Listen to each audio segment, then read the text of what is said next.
My life's mission has really been seeking out the most amazing healing modalities and substances and protocols and developing my own protocols. Our country is just submerged in the pharmaceutical idea of a pill for every ill. And so people show up at this clinic and they're all of a sudden shown that there's all these potential opportunities to heal from things to actually fix the root cause. It's really mind-blowing for a lot of people.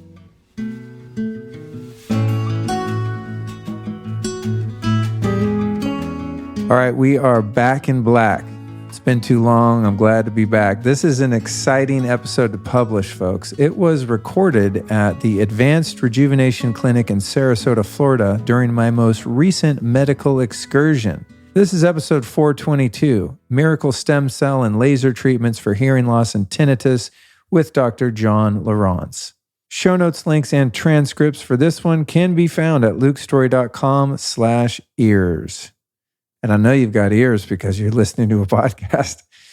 But seriously, let's talk about our guest. Dr. John Lieurance is a friend and a former multi-episode guest on the show. He's also a chiropractic neurologist and naturopath who practices at the aforementioned Advanced Rejuvenation, where this episode was, of course, recorded. Advanced Rejuvenation is an incredible place, man. After having spent almost a week there, it's a multidisciplinary clinic focused on alternative and regenerative medicine. It's a wild spot. And Dr. John, the creator of this incredible healing center, has successfully treated himself for chronic Lyme disease and treats his patients using the most cutting-edge treatments such as CVAC, 10-pass hyperbaric ozone, silver IV, IV laser, high-dose methylene blue, hyperbaric oxygen, all the things. I mean, he does it all there. It's a wild place, man. John is also the director of the Functional Cranial Release Research Institute, which studies the neurologic mechanisms behind scientific endonasal balloon inflations. His main clinical interest is in cranial morphology and cranial rhythm and their influence on brain function. Whew, that was a mouthful.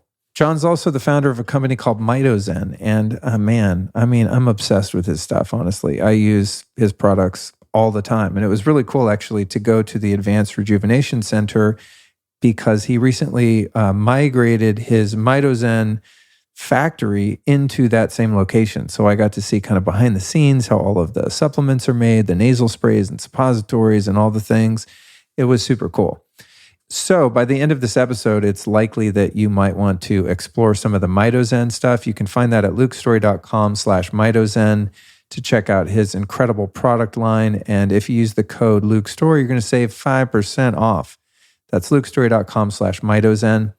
And for those of you wanting to check out John's ebooks, you can find them at lukestory.com/MitoZen books. He's got a book on methylene blue and melatonin that he mentioned in prior interviews here on the show. And then I got messages from people saying they couldn't find them. So we located them. They're free. They're all yours. And like I said, you can find all this stuff in the general show notes for this episode at lukestory.com/ears. All right, back to this episode. So this conversation is a wild one. It was actually recorded in the treatment room in the middle of a week-long mega biohacking healing intensive in which I was the patient. So while I was there, I did stem cells in my inner ear derived from my bone marrow, did methylene blue IVs combined with red light, intravenous lasers, silver IVs, cryotherapy, red light therapy, combined with ozone IVs and ozone injections into my prostate. I can't wait to tell you about that one, as well as TRT sound wave therapy, and of course, an endonasal balloon treatment with John. And while they're extremely uncomfortable, I have found them to be exceedingly useful. So you're going to hear all about that. Now, needless to say, that was a lot to take on in a 4-day period as a patient, but Dr. John and his medical team were super on point and helped me really thrive through the entire experience. In fact, it was quite fun. I mean, it was taxing in the sense that I was just doing so much every day, and some of these were a bit intense, right, as you might have guessed, but it was just smooth sailing, man. It was super cool. So John and I sat down kind of in the middle of all this, and we really covered a lot of ground in this conversation. So I'll just encourage you to keep listening and learning. But here are a few of the topics we explored just to give you an idea of what you're about to get into.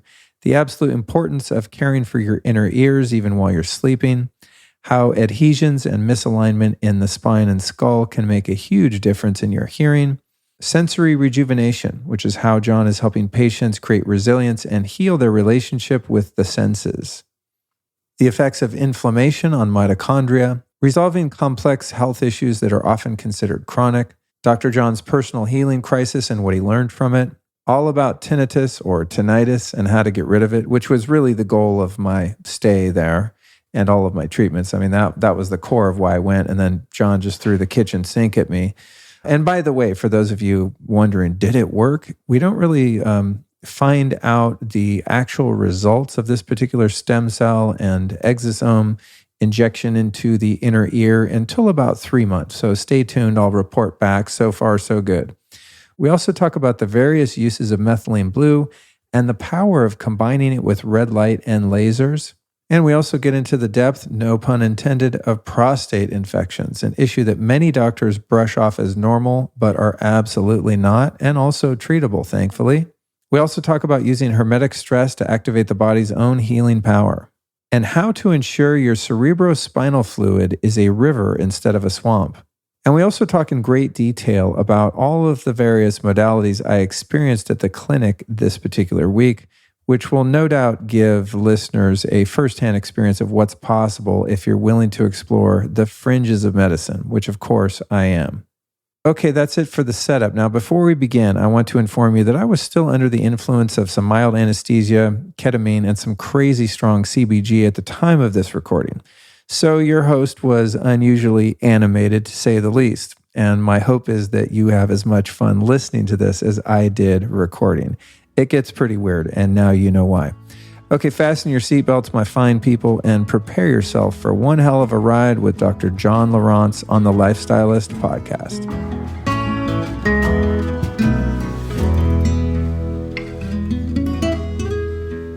Oh man, what a couple days, John. Yeah, wow. It's only been a day. I can't tell if I've been here at the clinic for a week. It's like, has it been a week or only a few hours? Yeah. We'll find out because you'll know. Well, we've done a lot.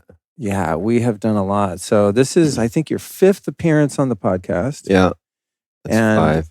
It's always so fun to sit down and hang out with you. It's like, I wish that as we're going through all the things that you and I do treatment-wise, that we could always just have a camera on and that could be the video because it's so experiential. Right. But we're going to do our best to unpack some of the things that I've been experiencing here for the past day and a half. Well, we actually did film, it was an Instagram live of an actual treatment that we did using a strong intentionality and gratitude with an endonasal balloon release. True. So we could link to that. We will. We'll put that in the show notes. And while we're at it, guys, you can find the show notes for this episode at lukestory.com/ears. lukestory.com/ears will be the show notes because we're going to be talking about a lot of things you're going to want to look up and click on and all that. So we wanted to call it Sunave, right? But we thought that it would be too hard for people to remember that because that's actually the treatment. The name of the treatment is going to be Sunave that we're going to be talking about today, which is a fusion of two different systems of inner ear regeneration that I'm putting together. Awesome. Sunave it is. Yeah. So to tee this up for folks listening and watching, since we've become friends as a result of you appearing on the show numerous times, from time to time I'll let you know I have this going on or that going on, and you've been really instrumental in helping me work through a lot of things. And so 2 things that have come to my attention over the past couple years have been like this tinnitus or ringing in my left ear and a pretty, I would say, I don't know, dramatic might be overstating it, but a considerable amount of hearing loss in my left ear too. Mm-hmm. And I think it's always been related to this kind of weird sinus, collapse, septum, whatever shit going on. So told you about that. And so you hit me up and we're like, hey, there's this Korean doctor that has this really cutting edge, very successful, data-driven treatment. I'm going to combine it with my laser. So that's why I came out here for those listening. And then I said, you know what? I've been having this, here's a TMI moment for you folks, but I've been having more urgency in urination than I would prefer. I think there's something a little up with that. So we ran some labs on that and found that there is a prostate infection, which sounds disgusting. But we treated that also in some really cutting edge, non-pharmaceutical way. And so we'll be talking about that. And then, of course, it's going to bleed into other things that you do here. But let's go ahead and start with, maybe we could go into what you've already been doing for hearing loss and tinnitus with the lasers, and kind of work into that. And don't let me forget either that today we did a methylene blue IV under red light, and then the intravenous laser on the methylene blue infused blood. So I want to touch on that too, because that's like totally insane. And we took actually some pictures and did a little video as well. Maybe we could have that available for people to link to, we'll do that. To check it out. We'll do that. It's kind of, when you see it's dramatic to see how much the vessel lights up, having that light. And it's that photobiomodulation that occurs with, are we allowed to say the word? Well, we are still able to, according to the overlords, still able to say methylene blue on a podcast. It's just Instagram hates it because it's widely known in the alternative health circles that methylene blue is effective for viral infections. And so because it's off patent and Big Pharma can't make any money from it, as you know, but just to clue people in, you can't talk about it like ivermectin and things like that work for certain things. Right. It's like the same people that own the medicine own social media. But anyway, so how'd you get into treating ears? We have an ear right here for those watching that camera.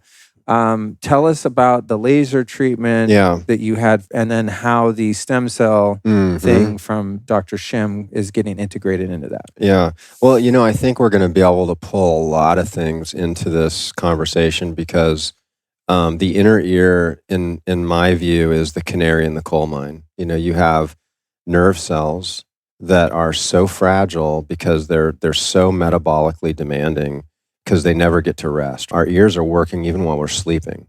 They're always processing noise. They never really have a break, right? And then a lot of people have a lot of white noise, or they have fans and they have loud things at night. Our environment right now is polluted with noise. I'm sensitive to it because I treat it, and I recognize it when I'm subjected to loud noise. But like even in the grocery store, the beeps, I was in Walmart the other day, and they were just running through the teller, and it was like this beep. And I took my phone out, and it was 80 decibels, that beep. And you think about people working there, and it's like those hair cells that are responsible for being activated with that certain pitch, that frequency, are just getting slammed over and over again. And the health consequences of that are more so than just losing hearing. These people will eventually get tinnitus, or they might have significant hearing loss in those areas of the cochlea, because like the cochlea is like a conch shell, right? So on the outside of the cochlea are your high frequency hair cells. So the noise comes in and it hits that first. And that's why as we age, if you look at the natural progression of hearing loss, it comes with those high frequencies first, and then people generally get damage to those hair cells, and they start to lose their structure, and they become kind of augmented a bit, and then they start to depolarize, the nerve does, and then it's like sending tinnitus to our brain. And then that goes on for long enough, it becomes a sensory mismatch between the ear and the central nervous system, and then you get this central integration with that noise, and people have this tinnitus, and it's becoming really, really common. I think that this recent pandemic, a lot of people with the jab, quotes and quotes, but even just having the infection, we've seen a spike in all kinds of inner ear problems. So, kind of back to this aspect of noise pollution. This is part of my program, is avoiding loud environments, because the ears have to have a break. Like when we sleep, we go to sleep at night, we're resting. we're regenerating, right? Our body is. Our inner ear doesn't get that break as much, but we have to actually sculpt that into our daily routine. And earplugs can be one of the best ways to do that, to protect our ears. And so we'll have people avoid loud environments, and stress can be very challenging to the inner ear as well. It's very common where people are in loud situations and then they have a lot of mental emotional stress. Like the worst, something that I hear common is someone lost a loved one and then they took a flight on a plane and then their hearing just went south after that. That can be common. A lot of people there's ototoxic drugs that are very damaging to the inner ear, and there's infections, both acute and chronic. I find Epstein-Barr, cytomegalovirus, and HHV6 to be the three common viruses that I'll see in a lot of my patients, and they're chronic. And so people come in and they're having dizziness and tinnitus, and you start to look at Meniere's disease as the hearing loss, the tinnitus, and the balance issues, right? The vertigo. And that's often a chronic infection, or it's some sort of a toxic exposure to an ototoxic like gentamicin, right? They still give this at the hospitals. Like if you go to the ER, make sure you tell them no gentamicin, because that will really mess up your ears. It's a cheap antibiotic and they still use it even though it's ototoxic. It should not be given. It's terrible. Ototoxic means it's bad for your ears? Yeah. Oh, okay. Yeah. Wow. So I started getting involved in inner ear care because I became involved in endonasal balloon manipulation, which we did this treatment on you before we started recording the podcast. And I've done this on you multiple times. And what it is it's a balloon-assisted cranial release. So it's from the inside out, and it's opening and it's expanding, and it's removing a lot of these adhesions that interfere with the normal movement pattern of the cranium and the cerebral spinal fluid that flows and circulates around the brain and spinal cord. So I started getting involved with this, and I would naturally see a lot of people with a lot of different symptoms that surrounded, inner ear. And I was seeing amazing results. And tinnitus, I wasn't really seeing the results I wanted, but I was seeing some patients respond to the balloons for tinnitus, and hearing people. There was a subset of the population where they felt better because you're enhancing circulation. Circulation brings in the groceries, takes out the garbage, right? You're either a swamp or a river. When you're more like a river, there's more nutrients, right? There's less bacteria, virus, and those don't grow and proliferate in rivers, right? They do in swamps. And so it's stagnation. Chinese medicine, they talk a lot about stagnation. Massage therapists talk about lymphatic flow and like circulation. Chiropractors, all the healing arts, the yogis, this is really important, is to have this circulatory situation. So the balloons bring that circulation and they allow better drainage from the head. And so there's a lot of different symptoms and conditions that might be neurologic or like things that you would normally go to an EENT for, that I found that I would do these balloons on people and they would be fixed, right? Versus being on a medicine for the rest of their life or a long period of time, like steroids or whatnot.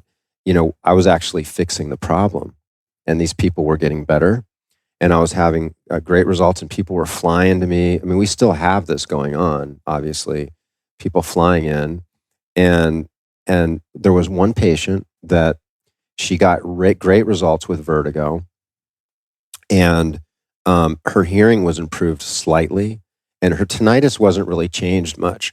So she kept searching, and she found Dr. Alman Kaiser in Germany. And Dr. Kaiser was pioneering a procedure called Lumamed. And Lumamed is basically a series of a very specialized laser treatment to the inner ear. The lasers are very special that we use. And so she told me about Alman, and I was like, oh, that's great. I'd love to meet him sometime, right? And it kind of went through the wayside because he's so far away, is in Germany. And as you know, my history, right? I got Lyme disease, and I was really sick for a period of time. So I had this practice with people flying in, and I was like the guy that had all the answers. And all of a sudden, I'm sick, and I have no idea what's wrong with me.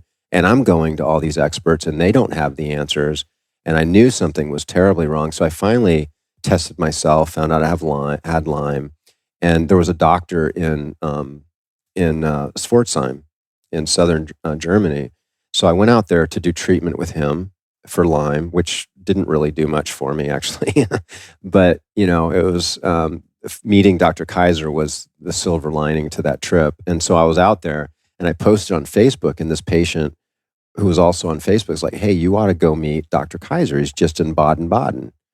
And so I reached out to him and I go over there and we just really hit it off. And he was looking for somebody in the United States that he could train because he had so many people reaching out to him from the US that he could refer, And so I returned to Germany and I spent some time with Dr. Kaiser, studied this procedure, LumaMed.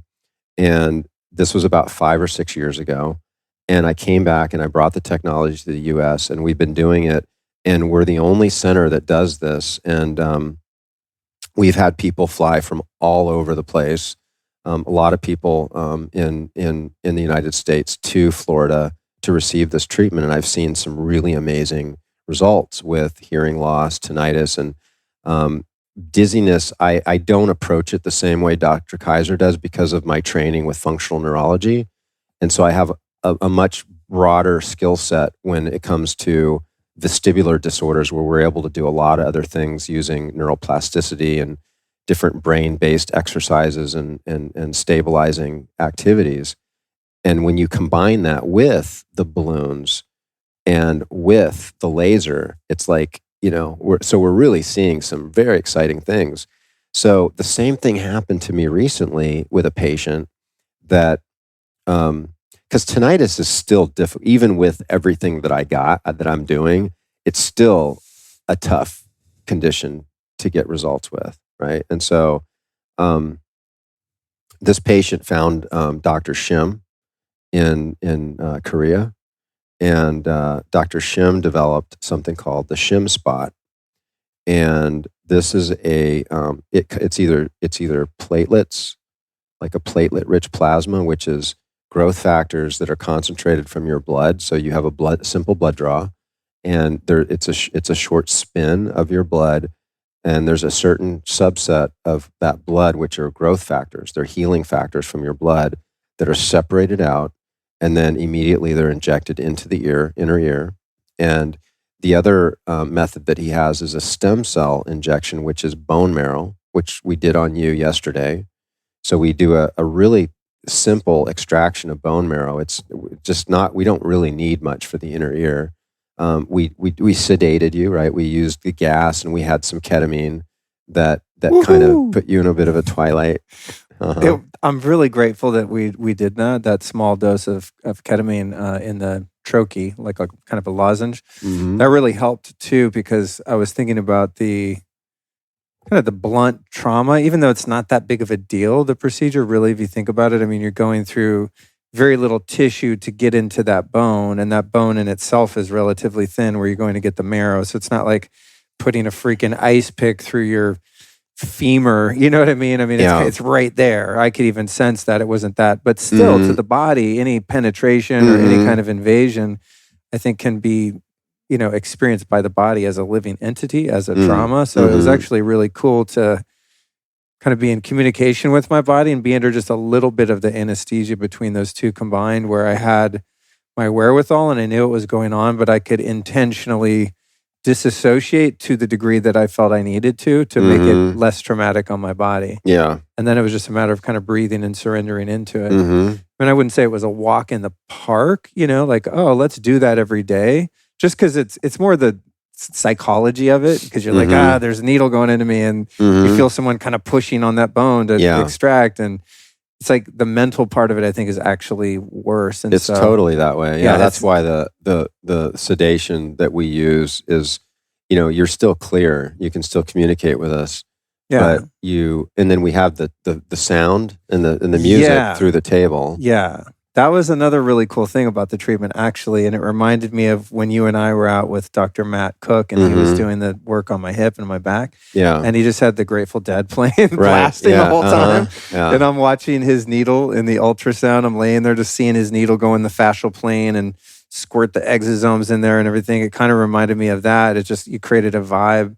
You know, the lighting was as dim as it could be for you to be able to see what you're doing, obviously. Right. But yeah, having the transducers in the table and like a shamanic kind of music playlist.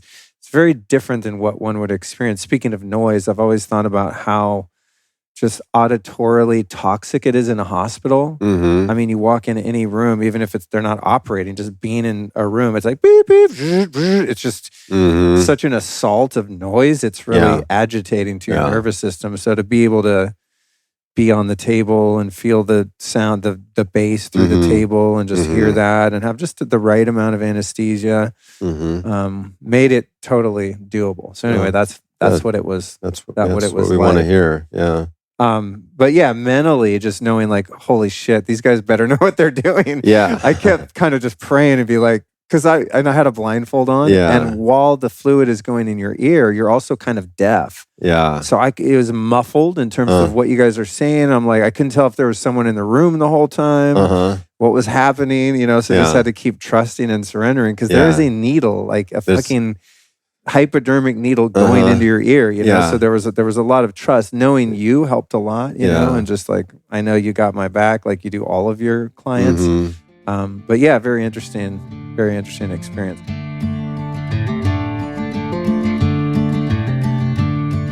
Admittedly, being somewhat of a chemical phobe, I've been using non-toxic cleaning products at home for about 25 years. This is important to me due to a few factors. First being synthetic fragrance. Not only do I despise the smell of fake fragrance, but they've been linked to asthma, allergies, skin irritations, metabolic syndrome, diabetes, obesity, cancer, nervous system, and respiratory harm.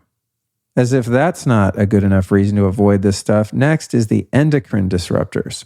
Most cleaning products are loaded with them. They are environmental toxins that mimic your natural hormones, but without the benefits.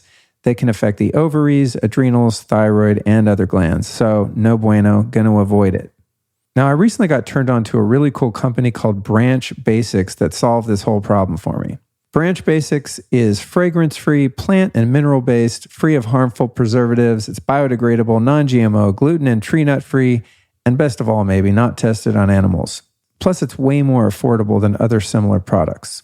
Now, what makes it the most economical option is their one concentrate model. So one bottle of concentrate makes 3 all-purpose bottles, 3 streak-free bottles, 3 bathroom bottles, 3 foaming wash bottles, and does 64 loads of laundry. When you run out, the only thing you need to repurchase is the concentrate and the oxygen boost. And this stuff is super versatile. You can use the concentrate to clean your kitchen countertops, floors, bathrooms, and toilets, laundry, produce, and even as a hand soap. To get some, go to links.branchbasics.com/LukeStory. That's links.branchbasics.com/LukeStory and use the code Luke, which is good for 15% off all starter kits except the trial kit. For the folks in the back, again, visit links.branchbasics.com/LukeStory. So in terms of Dr. Shim's, what's the body of research that drew you to actually pursue having, getting involved with him and stuff? What kind of results is he seeing? Well, so, we did an episode on regenerative medicine not too long ago. And so, we have a rich history using bone marrow and using exosomes and placental stem cells and whatnot and platelets for a lot of orthopedic, and we do some neurological cases as well. I mean, we've seen some amazing things with people with the quadriplegics and so forth using stem cells, right? So this is something that we're very familiar with. So I've been wanting to do this to the inner ear because I'm doing Lumamed and I've got all these other things going on. I'm like, God, I would love to do it, but I didn't want to be the pioneer, right? Because and so when I found Dr. Shim and he'd already done all this research, and I really liked and I felt aligned with his choices and what he was using. I like the bone marrow. It's something that we use a lot here. I like the platelets, um, and I just knew that I could combine that with what I'm already doing to really take inner ear regeneration to like the next level. And so that's where Sunave, which in Hindu means hearing, right? So you can find more about this at sunave.com, Sunvae. We have research on laser to the inner ear. And so the way that I like to think about it, and the way that this is kind of all working together, is that you have the most sensitive cells in your body are your nerve cells. And the reason that they're sensitive is because they require so much energy, right? So like your brain is 2% of your body weight, but it's like a quarter of your energy, right? So it takes all this energy. And this high energy demand is metabolic demand, right? Metabolic demand, meaning it needs a lot of your metabolic resources. Your ability to make energy at a cellular level is extremely important, because when it starts to dip, the first place it shows up is in the brain, like brain fog, right? Memory.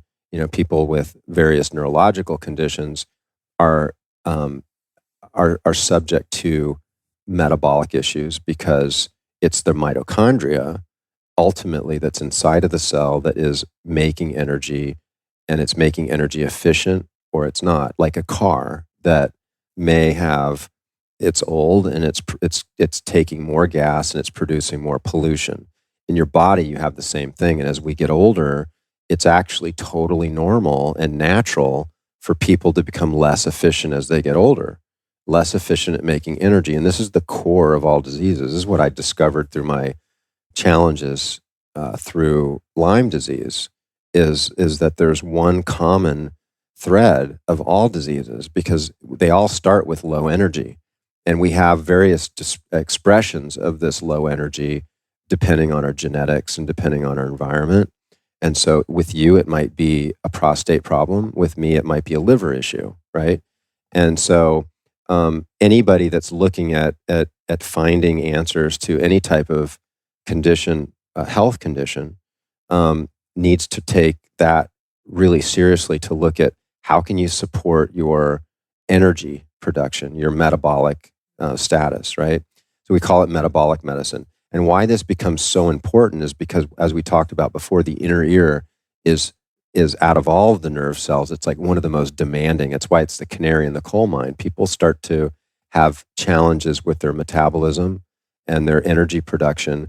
They're likely to have some problems with their inner ear, especially if they're in a loud environment or they're having some sort of exposure to chemicals that might be ototoxic.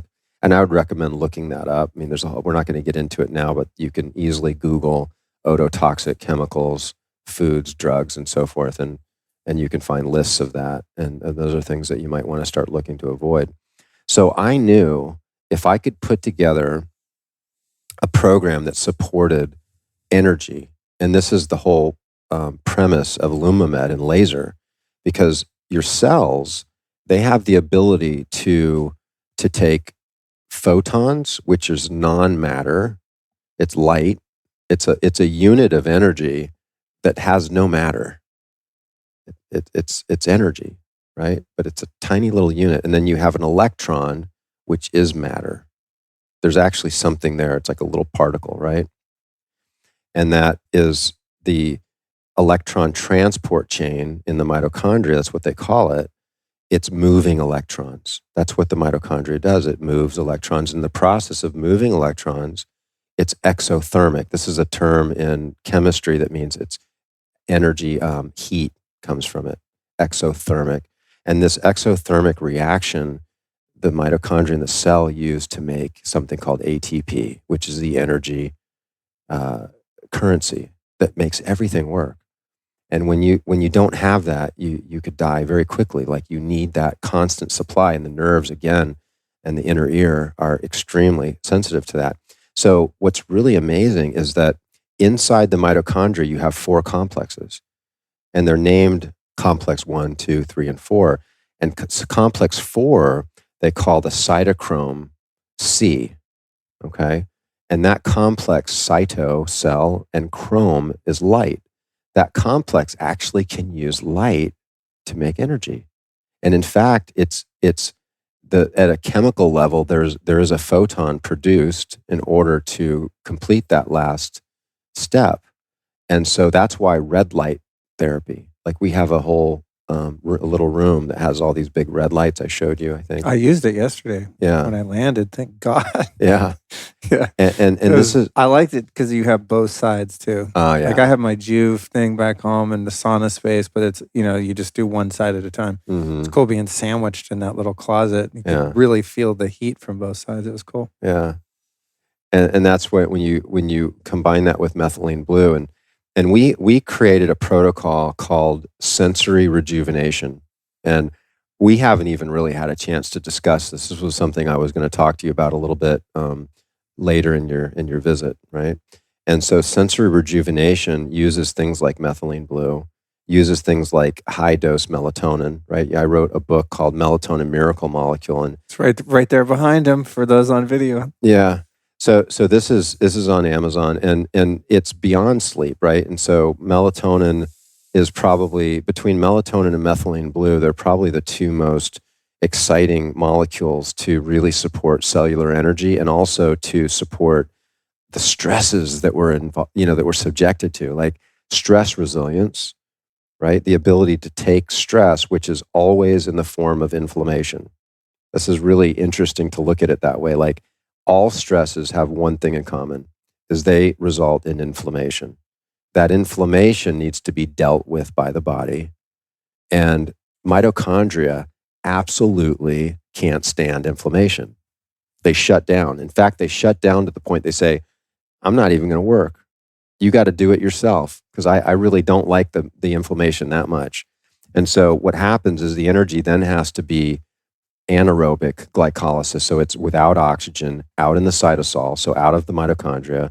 And that energy production system produces 10% of what you would normally produce. Damn. So you imagine, like, and this is what happens. I didn't even knew you knew all this shit. Like, we just hang out sometimes, and we just a couple dudes hanging out. I'm like, whoa, you really understand this. Carry on. This is really interesting for me. Yeah. So especially the part about the fourth one, making light, like producing photons. That's nuts. Yeah.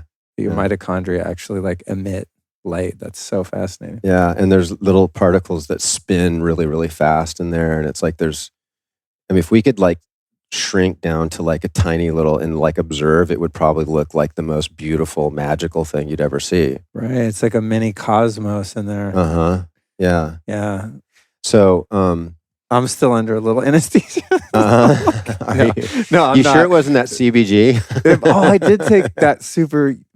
Had you guys have that out yet? Sorry, I'm digressing a lot. Yeah, the Delta Dial G. The CBG. This full spectrum CBG is next level. It's so nice. I'm like kind of loopy, not like high, but just like having fun. Yeah. Anyway, I totally derailed you. You were on to something really interesting. Well, I was gonna talk about, so all infections kill people through cytokine storms. Like, so everybody's become familiar with the cytokine storm from COVID, and so this happens with Ebola. This happens with a variety of different infections, and it's the inflammation associated with the infection that overrides the body.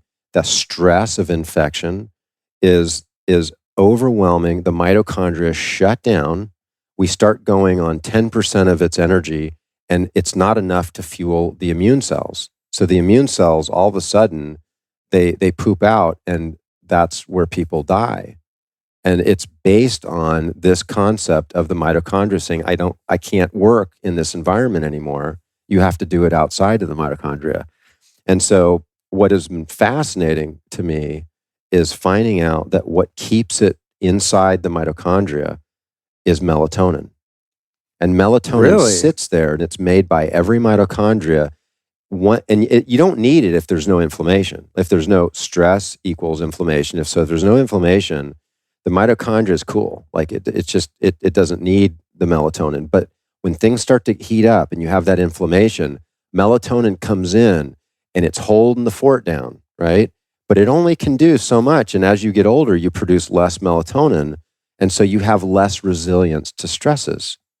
So do we have more stress or less stress these days than what we had Oh my God. like 10 years ago? Oh my God. Right? The world is insane. It's getting worse too, right? I mean, it's a dichotomy to me because it's getting worse if you watch TV, but if you run in the circles in which I run, I see more and more people waking up and discovering themselves and discovering the truth of who they are, and especially young people. So I see that we're in this like renaissance at the same time as like the house is on fire. The house is on fire, but many people are running out of the house and building a new house next door, down the road. I see that too. And I think that it's like pain. It's like pain to purpose, right? So it's like the pain associated with all this extra stress is either going to be motivating or not, right? And some people are going to succumb to it, and other people are going to step up, right? And they're going to become stronger,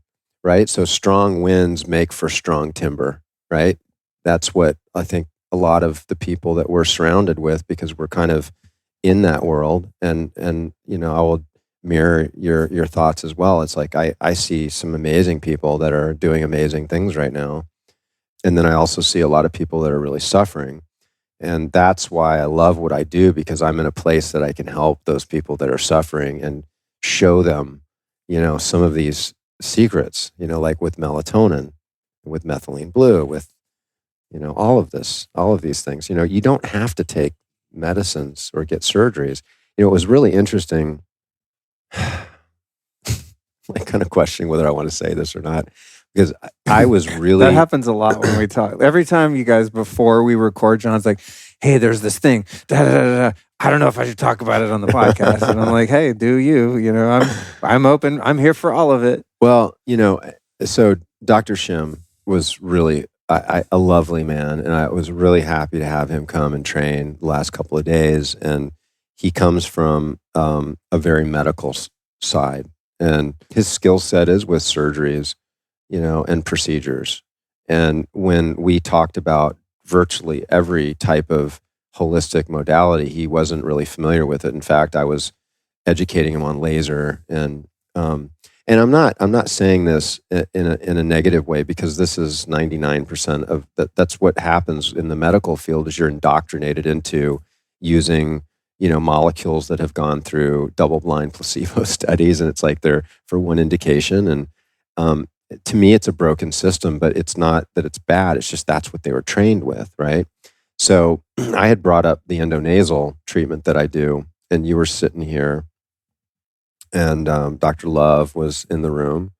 Got Dr. Patrick Love over here in the room hanging out. Patrick Love, the man who had a needle in my ear yesterday. Yeah, he's out. I think wasn't that you? Yeah, I had my eye mask on, but I heard his voice and said, "Oh man, I hope he knows what he's doing." I didn't even know what he did, by the way, either. Like I felt him with the needle in my ear, and I was like, who the fuck is this guy? Like, he seems like a cool guy, but does he have any credentials? That went through my head, and I was like, all right, let it go. He's here. John wouldn't let him in my ear if he didn't know something. Yeah. Yeah. So thank you for not, you know, putting a needle through my skull or anything. No, he came out from Spokane, Washington. I actually met him when I went to record a podcast with Ben Greenfield originally. It was like 3 years ago, and he has an amazing clinic with, it's like this juice bar he's got in the front. So if you're ever out in Spokane, Washington, check out. Let's give a shout out. Dr. Patrick Love. What's the name of your clinic and juice bar out there?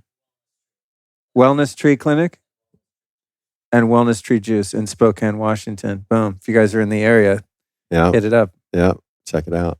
So you're talking to Dr. Shim, and his perspective is like, let's cut it out, burn it out. Well, it was about your nose. Yeah, right. Yeah, I remember this. Yeah, right. Yeah. And so he said he thought that your nasal passage was harboring some infection, chronic infection, and inflammation, right, that was leading to some of the stresses in your ear. Right. So inflammation was, I'm thinking, it's shutting down your mitochondria. Right. So it's making the inner ear harder to do its work.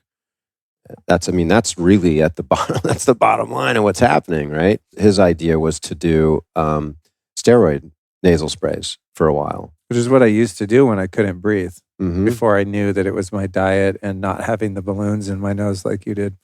Yeah. Well, I mean, I think most people Like when I out was there, that's what they vegetarian, do. dude, I had a stuffy nose all the time because all I ate was grains and God knows what, Yeah. Not to say that you can't breathe clearly as a vegetarian, just that the vegetarian diet I was on was like soy and, just really inflammatory foods. Yeah, I've been there. When I was a kid, my dad, drove him crazy because at dinner, I had to hawk out like loogies, right? I mean, it was like chronic, like all the time. And I couldn't help it because you can't swallow it, and you're like, it's like kind of at the back of your nasal passage. And it's like, that's the way I lived. And it was because I was super allergic to gluten. I know gluten and dairy.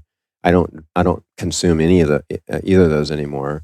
Have you ever tried raw A2 milk to see if you can tolerate it? I can. And then I can't. I just found a farmer, Yeah. Richardson Farms, another shout out outside of Austin, Texas. Uh-huh. And because of the regulations there, you have to order it directly through them, and then they'll bring it to you at the farmer's market, which I miss a lot of the time. It's early in the morning. But I haven't had good raw milk, and I talked to them in person at their booth and everything. And they're like, "Oh, all our cows are all grass fed, grass finished, totally free range. It's A2 milk, which doesn't have that inflammatory protein like A1 cows. There's 2 types of cows apparently, 2 genomes or something. But I get on this shit, dude. Digestion perfect, and it makes every drink so delicious. Oh, it's so good. I mean, I was putting it in every smoothie, coffee, adding it to bone broth, just doing all kinds of shit to see if I could make it taste bad. Yeah, and it's literally it's amazing. This fatty whole milk, raw, cold. It's like anything I put it in, it's instant delicious. Are you familiar with Weston Price? Yeah. And the Price Pottinger Group in California, right? That's I don't know the group, but I get his general premise. Yeah. So the Weston Price is considered the father of the raw food movement, right? And he was big on raw milk. And I think he might have been the one that really brought it to people's attention. And so when they homogenize milk, they heat it up, right? I mean, it's this processing involved that changes the proteins in the milk. And a lot of people can tolerate raw milk where they can't tolerate processed milk. But what's really fascinating is that Pottinger, he kind of followed Weston Price, so Weston Price passed, and then Pottinger came along, and he ran a study that's really well known where he took a group of cats and he fed them raw milk and raw meat.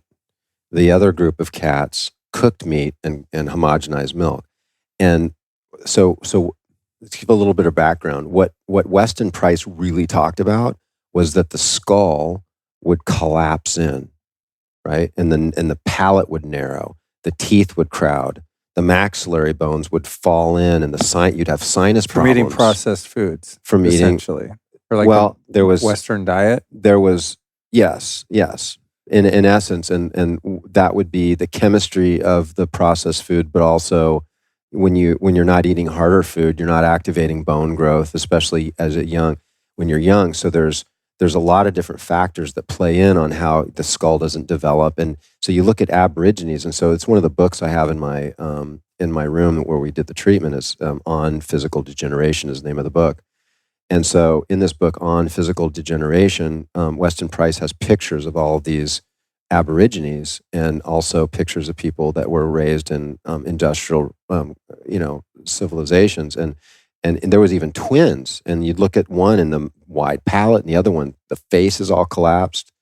And, we don't see it so much in the U.S. in the sense that people will get braces and so forth, that they have their wisdom teeth removed to make room. Right. But when you go to places like Europe, or Asia, I mean, the teeth are they're all over the place, and this is just the natural situation. Yeah. No, the Weston Price photos are amazing because you see what a real undomesticated human looks like. Yeah. Just ripped, low body fat, huge, wide smile, bright white eyes. Uh-huh. And you got to travel to the inner earth now to find people that are still like that. I don't know, maybe in South America or Africa or different places, right? Yeah. Where and then you go to the UK. No offense against our UK. I happen to be born with straight teeth. I had a lot of other domestication problems, like the fact that I can't fucking breathe from a shrunken face or something. Yeah. But I noticed in the UK that people's teeth were like very yellow and crooked typically. You know, Yeah. like if you see pictures of Keith Richards before he had his like fake teeth put in, you're like, wow. Yeah. That's a lot of years of eating, you know, shepherd's pies or whatever. For sure. Yeah. And lacking the nutrition that these indigenous people around the world are eating that look beautiful and have big, wide faces and palates and properly shaped skulls and stuff. It's really interesting stuff. What really happens there, and this is what, you know, Pottinger with obviously the cats that had the cooked food and the homogenized milk, what happened to them? Their faces collapsed in. They got dental caries, and they had all these different diseases associated with what we are common in civilized cultures, where the ones that were on the raw diet like were super healthy, right? And they lived a lot longer. And so what's happening is that there's that amount of inflammation, besides having that dramatic effect on your ability to make energy efficiently through the mitochondria. It also has this effect, this inflammation shows up in the sinuses, right? So anybody that has a food allergy and immediately their sinuses blow up and it's hard to breathe, they know that that's like, again, I'm going to go back to that term canary in the coal mine. You know, if your sinuses get full and it's a problem, you likely have a lot of inflammation in your body. And it's just, that's like the sign saying, hey, you know, it's like the red warning light saying, hey, inflammation in your body, inflammation in your body. And so then when you can't breathe through the nose, you become a mouth breather. And especially when you sleep, right? And a lot of people mouth breathers even when they're not sleeping. And so when you're mouth breathing, the tongue falls back where it would normally be forward, supporting the arch and the teeth. And so that's where you get that collapsed face. Oh, really? Mm-hmm. Oh, that's interesting. Yeah, that really plays into the whole conversation that we're having about how there's a multiple factors that can play into a sick ear, right? So you have cranial structures, you have your metabolic ability through the mitochondria, and then you have these deformed hair cells that are damaged, right? So we look at this and we create systems for this. And we have systems that are a bit easier for people to go through, programs, and then we have more advanced depending on if somebody wants to step up. Like fasting can be incredibly helpful for the inner ear. In fact, there's been studies on autophagy, right? So this is the action that is the consequence of when we're in a fasted state, as our body goes through this recycling and cleaning phase, and that's called autophagy, self-eating in Greek. And so they've done some amazing studies showing that autophagy is very, very supportive to hearing. And then something precursors to NAD, like nicotinamide riboside, nicotinamide mononucleotide, or NAD, those have been shown to be really supportive because they support the mitochondria. This, by the way, I'm going to just hold that thought. Yeah. Those listening that don't know this, you have another company called MitoZen, and you make a suite of different products. One of them called NAD Max, which is a suppository. Well, I guess there's an oral liposomal version too. I just did a top 10 video, and I had to stick with like my fat soluble vitamins and just basic fundamental stuff, but I did have honorable mentions, and the NAD Max was in there. Not like it's something I feel like I have to have, but definitely like if I could squeeze in like 11 or 12 things on a deserted island, that shit, brother, is, I mean, amazing for energy, especially if I'm like sleep deprived or not feeling well. But for air travel, I've tried everything you could possibly do. Hyperbaric chambers before and after. I mean, whatever. Nothing like those NAD suppositories works for like making air travel less painful and depleting. Yeah. It's crazy. I've found it's like the best thing ever. Yeah, I found a lot of success using them personally as well. And, you know, we started really early on with NAD. I went to one of the first NAD summits in San Diego, and it was originally for addicts, right? So they would do it. They were finding at treatment centers. Maybe that's why I like it so much. Yeah. Right. Well, you know, you deplete your NAD levels with drugs and sleep and drugs, especially alcohol. And alcohol affects the sleep as well, but they're huge NAD drainers. So these are stressors that are at the top of the list of what like just deplete your NAD. And NAD is one of the rate-limiting substances in the mitochondria for you to make energy. And we lose it just even having birthdays. The aging process will deplete NAD.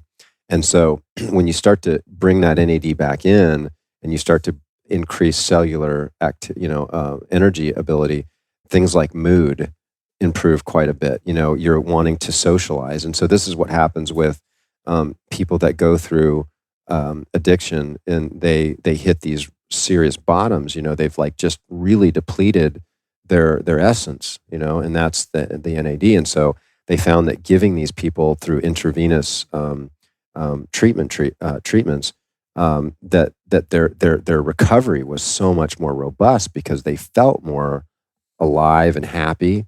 And so then they started to look at NAD for other things like, life extension and blah, blah, blah, blah. So there's been all this studies with it. And so we went out there looking at it. And so we started doing these NAD IVs. We were charging $1,500. People coming in, paying $1,500, and they would have to sit there, and it's a bit uncomfortable because you have some symptoms for like 5 or more hours. And so it can be, I've done it, it's pretty uncomfortable. Yeah. Very cramping in your abdomen and just kind of burning. It's uncomfortable, it's inconvenient, and it's expensive. Hella expensive. Right. So we put together a suppository that I believe rivals, I think it's better than an IV because you don't have to, you can do it every day. It's a lot less expensive. I mean, it's like less than $20. And you insert the suppository. There's a slow bleed into the bloodstream, right? So you get it into your blood, and it lasts anywhere from 5 to 7 hours. And I think, the dosage in one suppository is equal to what most doctors are using in an IV. So there's like 1,000 total milligrams. 500 is NAD, 250 is nicotinamide mononucleotide, one of the precursors, and then 250 milligrams of another precursor called nicotinamide riboside. So it's got everything in there. So yeah, we were really excited about that product. That's the best. And for those that want to get it, check it out. It's lukestory.com/ear. It was, right? Ears. Plural. Yeah. Because I know when I listen to podcasts, I'm like, wait, what was that thing? And then it's distracting. So carry on listening. Just go to the show notes and you can find links to that.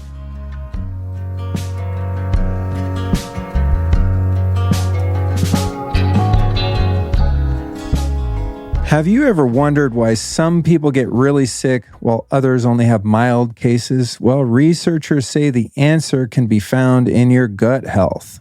A study published this year suggests that people with leaky gut and other gut symptoms may be at higher risk of severe illness. You know what I'm talking about? In fact, more than 70% of your immunity is created in your gut. Why does this matter, you might ask? Well, even if you're doing everything right, you will still be exposed to viruses and bacteria. It's simply unavoidable. It's just kind of how the world works. Now, personally, I've had a lot of leaky gut issues over the years and have made some huge improvements lately. I recently found an insanely cool product called Biome Breakthrough. Biome Breakthrough is the only formula that can repair compromised gut lining. So it helps to rebuild with the right probiotics and prebiotics and activate the 4 critical pathways to super immunity. It eliminates bad bacteria, feeds the good bacteria, and gives your immunity the strength it needs to fight off viruses. It's really cool stuff. It also comes in 2 flavors, chocolate carnivore and vegetarian vanilla. How I use it is I just throw this stuff in whatever morning drink I make, hot or cold, and it tastes delicious or not noticeable in some cases, and also mixes easily with pretty much everything. So power up your immunity today and try Biome Breakthrough risk-free by visiting biomebreakthrough.com/Luke. And of course, I got a code for you. It's Luke10. That gets you 10% off any order. Again, that code is Luke10, and the website is biomebreakthrough.com/Luke. And listen, if it doesn't work for you, these guys will give you your money back within 365 days of purchase. Totally risk-free, awesome, works. Check it out.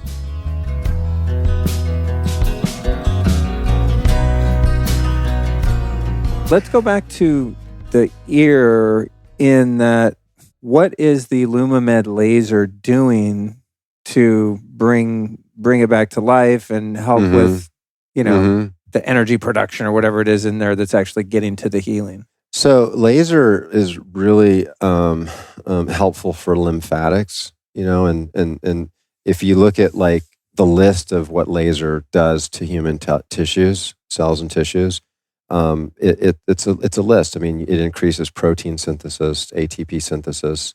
It enhances drainage and lymphatics. So it basically is acting as promoting like the river effect, bringing you away from that swampy effect. So there's all these healing benefits. And so when we look at injecting something like a platelet-rich plasma or a stem cell injection from the bone marrow, and then we look at promoting that healing with laser, and you're putting both these things together, like I see this as being the future of what we can do, because we do that with orthopedics, and we have for many, many years, and we actually we use a device called a soft wave, or stem wave is another term that we use, and it's using sound and light. Okay, and it works similar. The reason that we would never use that for the ear is because it's sound and it's loud, right? So it can actually be injurious to the ear, right? So we use laser for the ear, and we will use laser for a lot of other tissues in the body, but we use the soft wave quite a bit, and it has a similar effect, but deeper, because it's hard to get laser deep into the body. But if we do, like say if we were to do your knee or your spine, maybe you have like a nerve root or a facet in your lower back, we actually, that same catheter that we put in your vein, we can actually run that down, and it's called an interstitial laser, right? So we can guide that under ultrasound right to a specific part and then feed the laser, the filament, and so it'll shower, like it could be inside your knee, and it'll light up the inside of your knee with whatever color laser we want, like with the red laser and the 660 nanometer.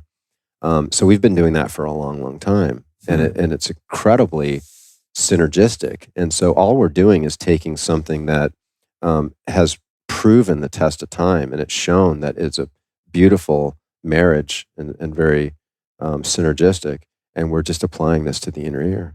What is the wavelength of the laser when you're applying it to the ear for that particular treatment?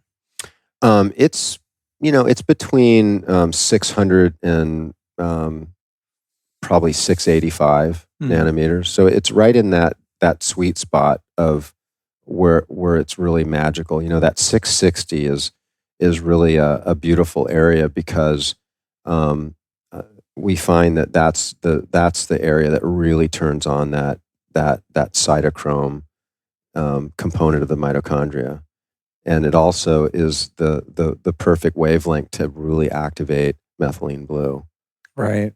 Yeah, I felt amazing today when we did that. And still probably the only reason I have this much energy after the shit that we've been doing the past couple of days, I think was from that methylene blue IV and the laser. I mean, I could tell when it was in there. I was like, how do I have this much energy? I was just sitting there like so alive. It's really incredible. Okay, I want to make sure I don't forget anything on the ear. So to give people kind of a picture of what happened when we did this treatment too. So the injection goes in the left ear, which was for me the worst one, which is the bone marrow. Feels really full, like you have water in your ear, like when you dive in a pool, that kind of feeling. And then was instructed to lay on the opposite side, where with that ear up for like 30 minutes. I'm presuming to kind of let that fluid really saturate. Is that the idea in there? And then after that, did I think another 30 minutes, or maybe it was at the same time, I don't remember, of the laser. Yeah. And then stood up, and it was like everything was normal for the most part. Yeah. Yeah. And then in terms of, and I want to see if you know about Shim's research and timelines, but I think you told me that it would be about 3 months and when we would test my hearing again and be able to see like if we put a dent in it, so to speak. So for those listening, if you're like, did it work? We don't know yet. But it seems like the efficacy of the lasers that you've already been doing for a long time with great success, combined with his work, I'm pretty confident that it's going to be an improvement. Yeah. He's done a lot of treatment over, the last 20 years or so. And his data is really exciting, with what it's doing for hearing and tinnitus. And bone marrow is like kind of, there's so it's growth factors that we're really looking at. So there are stem cells involved, and they do play a role in this. The growth factors are also really important, and there's a lot of growth factors in your blood. And we talked about the platelets and how we concentrate those. And so with cases that are more damaged, right? There's more profound hearing loss. There might be more tinnitus. The condition might have been there for longer periods of time. We're going to need a little bit more oomph, right? We're going to need more strength in that regenerative process. So that's where we look towards the bone marrow as our aspect. So we'll typically do 2 bone marrow treatments, or we'll do a series of 6 PRP treatments. And those are kind of the 2 basic options. Now, obviously, it's a case by case. It's not a cookie cutter thing. So if you hear this and then you come into the clinic and I recommend that you have 8 PRPs or 4 PRPs, it's just going to be depending on what you present with. But the stem cell injections with the bone marrow are generally between 2, and sometimes there's patients that will need even a third. So, and we'll be doing 2 because we're going to do another one tomorrow. Yeah. Woohoo! Yeah, that's exciting, dude. If I could, I mean, honestly, if I could just lay down sometime and just have it be actually quiet and not, I'll be super stoked. I know. I mean, mine comes and goes. I notice, when you're talking about our energy production in mitochondria, if I'm overwhelmed, stressed, sleep deprived, the ringing's way louder. Mm-hmm. If I'm feeling really good, I get good sleep, I'm all on point, it's barely noticeable. Mm-hmm. There's definitely a very obvious correlation between the 2. Mm-hmm. Yeah. So I like your whole being approach, coming at it from every angle rather than just kind of like more so in the Western model, as you were describing, like let's just find the one symptom and treat the symptom with steroids or whatever. Like we're talking about actually regenerating and healing versus just kind of Band-Aid something. Well, I think it's exciting for some people to look at, like for instance, the sensory rejuvenation protocol, right? Which I've got an article, maybe we'll link to that. So, if you think about if you're going to do the work to bring your cellular energy up higher, and you're doing this for the purpose of healing your inner ear, well, just imagine what the rest of your body's going to do, right? I mean, this is the most difficult, and you're going to go after the most difficult. So, I would offer that this would be an opportunity to raise the vitality of your entire body. And so that's kind of exciting to me personally. I don't find everybody is as gung-ho as I am. Like I think you and I'll share that quite a bit. Like we're really into it. I really love taking care of myself, and I love exploring different ways to heal my body. I mean, it's my job, right? So I get to play and like get healthy and then show other people what I've done. And you're kind of doing a very similar type of journey. Yeah. Yeah, it's very fun. Let's talk about the prostate. I know everyone's really excited to hear about that. But as I indicated earlier, I was having some minor issues there and just going like, just not even bothering me that much, but just like, I don't feel optimal. There's something amiss, right? And we ran the labs, found a little infection. And so walk people through the process that we did with the sound wave therapy and the ozone injections. That was fascinating to participate in as the patient. Yeah. And, I just think it's so important to share with people that there are alternatives, right? The prostate is a very stagnant area in male, in men. And so the body has a hard time getting the immune cells to that area to clean that up. And so what happens is we get an infection. It just happens to find its way into that area, and then it just festers and it stays. And then we get another infection, and we just accumulate those as we get older. And so now the medical model is that, benign prostatic hypertrophy is totally normal. Like it's just what happens when men get older. And PSA goes up, and wow, prostate cancer is so rampant. Like that's what happens. It's just normal, well, what's causing that? Like, what's the cause of that? And so I would offer that it's all caused by an infection in the prostate. In fact, there was a doctor, and I'm forgetting his name, but he's in Italy, and he just started studying. And so he would sample, and this is what we did with you, is it's a semen sample, right? Because that's what comes out of the prostate, for the most part. And so we sent it out. When I submitted that sample, I felt so much compassion for whoever's job it is to get those FedExes and open them and put them in a microscope or whatever they do. Oh yeah.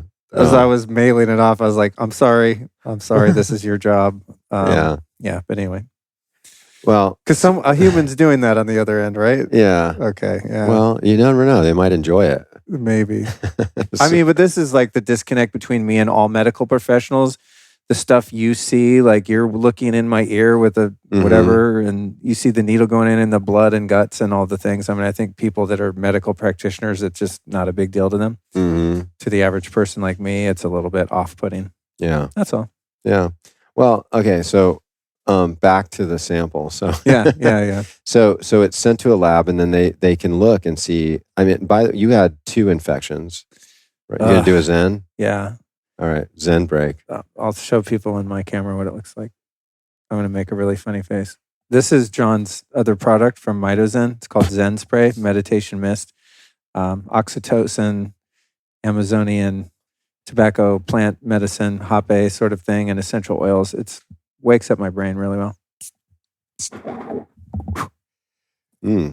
Carry on. All right.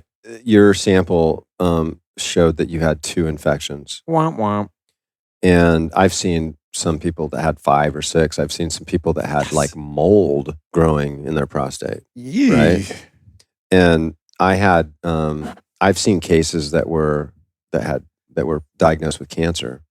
Right. And we've worked on a variety of different cases with this. And so back to this doctor in Italy.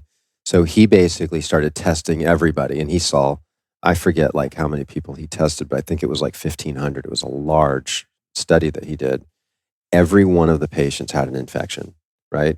So what'll happen is, and this has happened a couple of times, is that I'll have a traveling patient and I'll test them, and they'll go back home and they'll freak out, right? And maybe they're not completely buying in on the alternative side, because I'm using ozone and I'm using natural methods, right? And so I think a lot of people that are used to medicines and medical care, they might say, well, let me check with my doctor. I've got an infection in my Famous prostate. Last words. This sounds really serious. So they go to their doctor, and the doctor wants to put them on like hardcore rounds of antibiotics.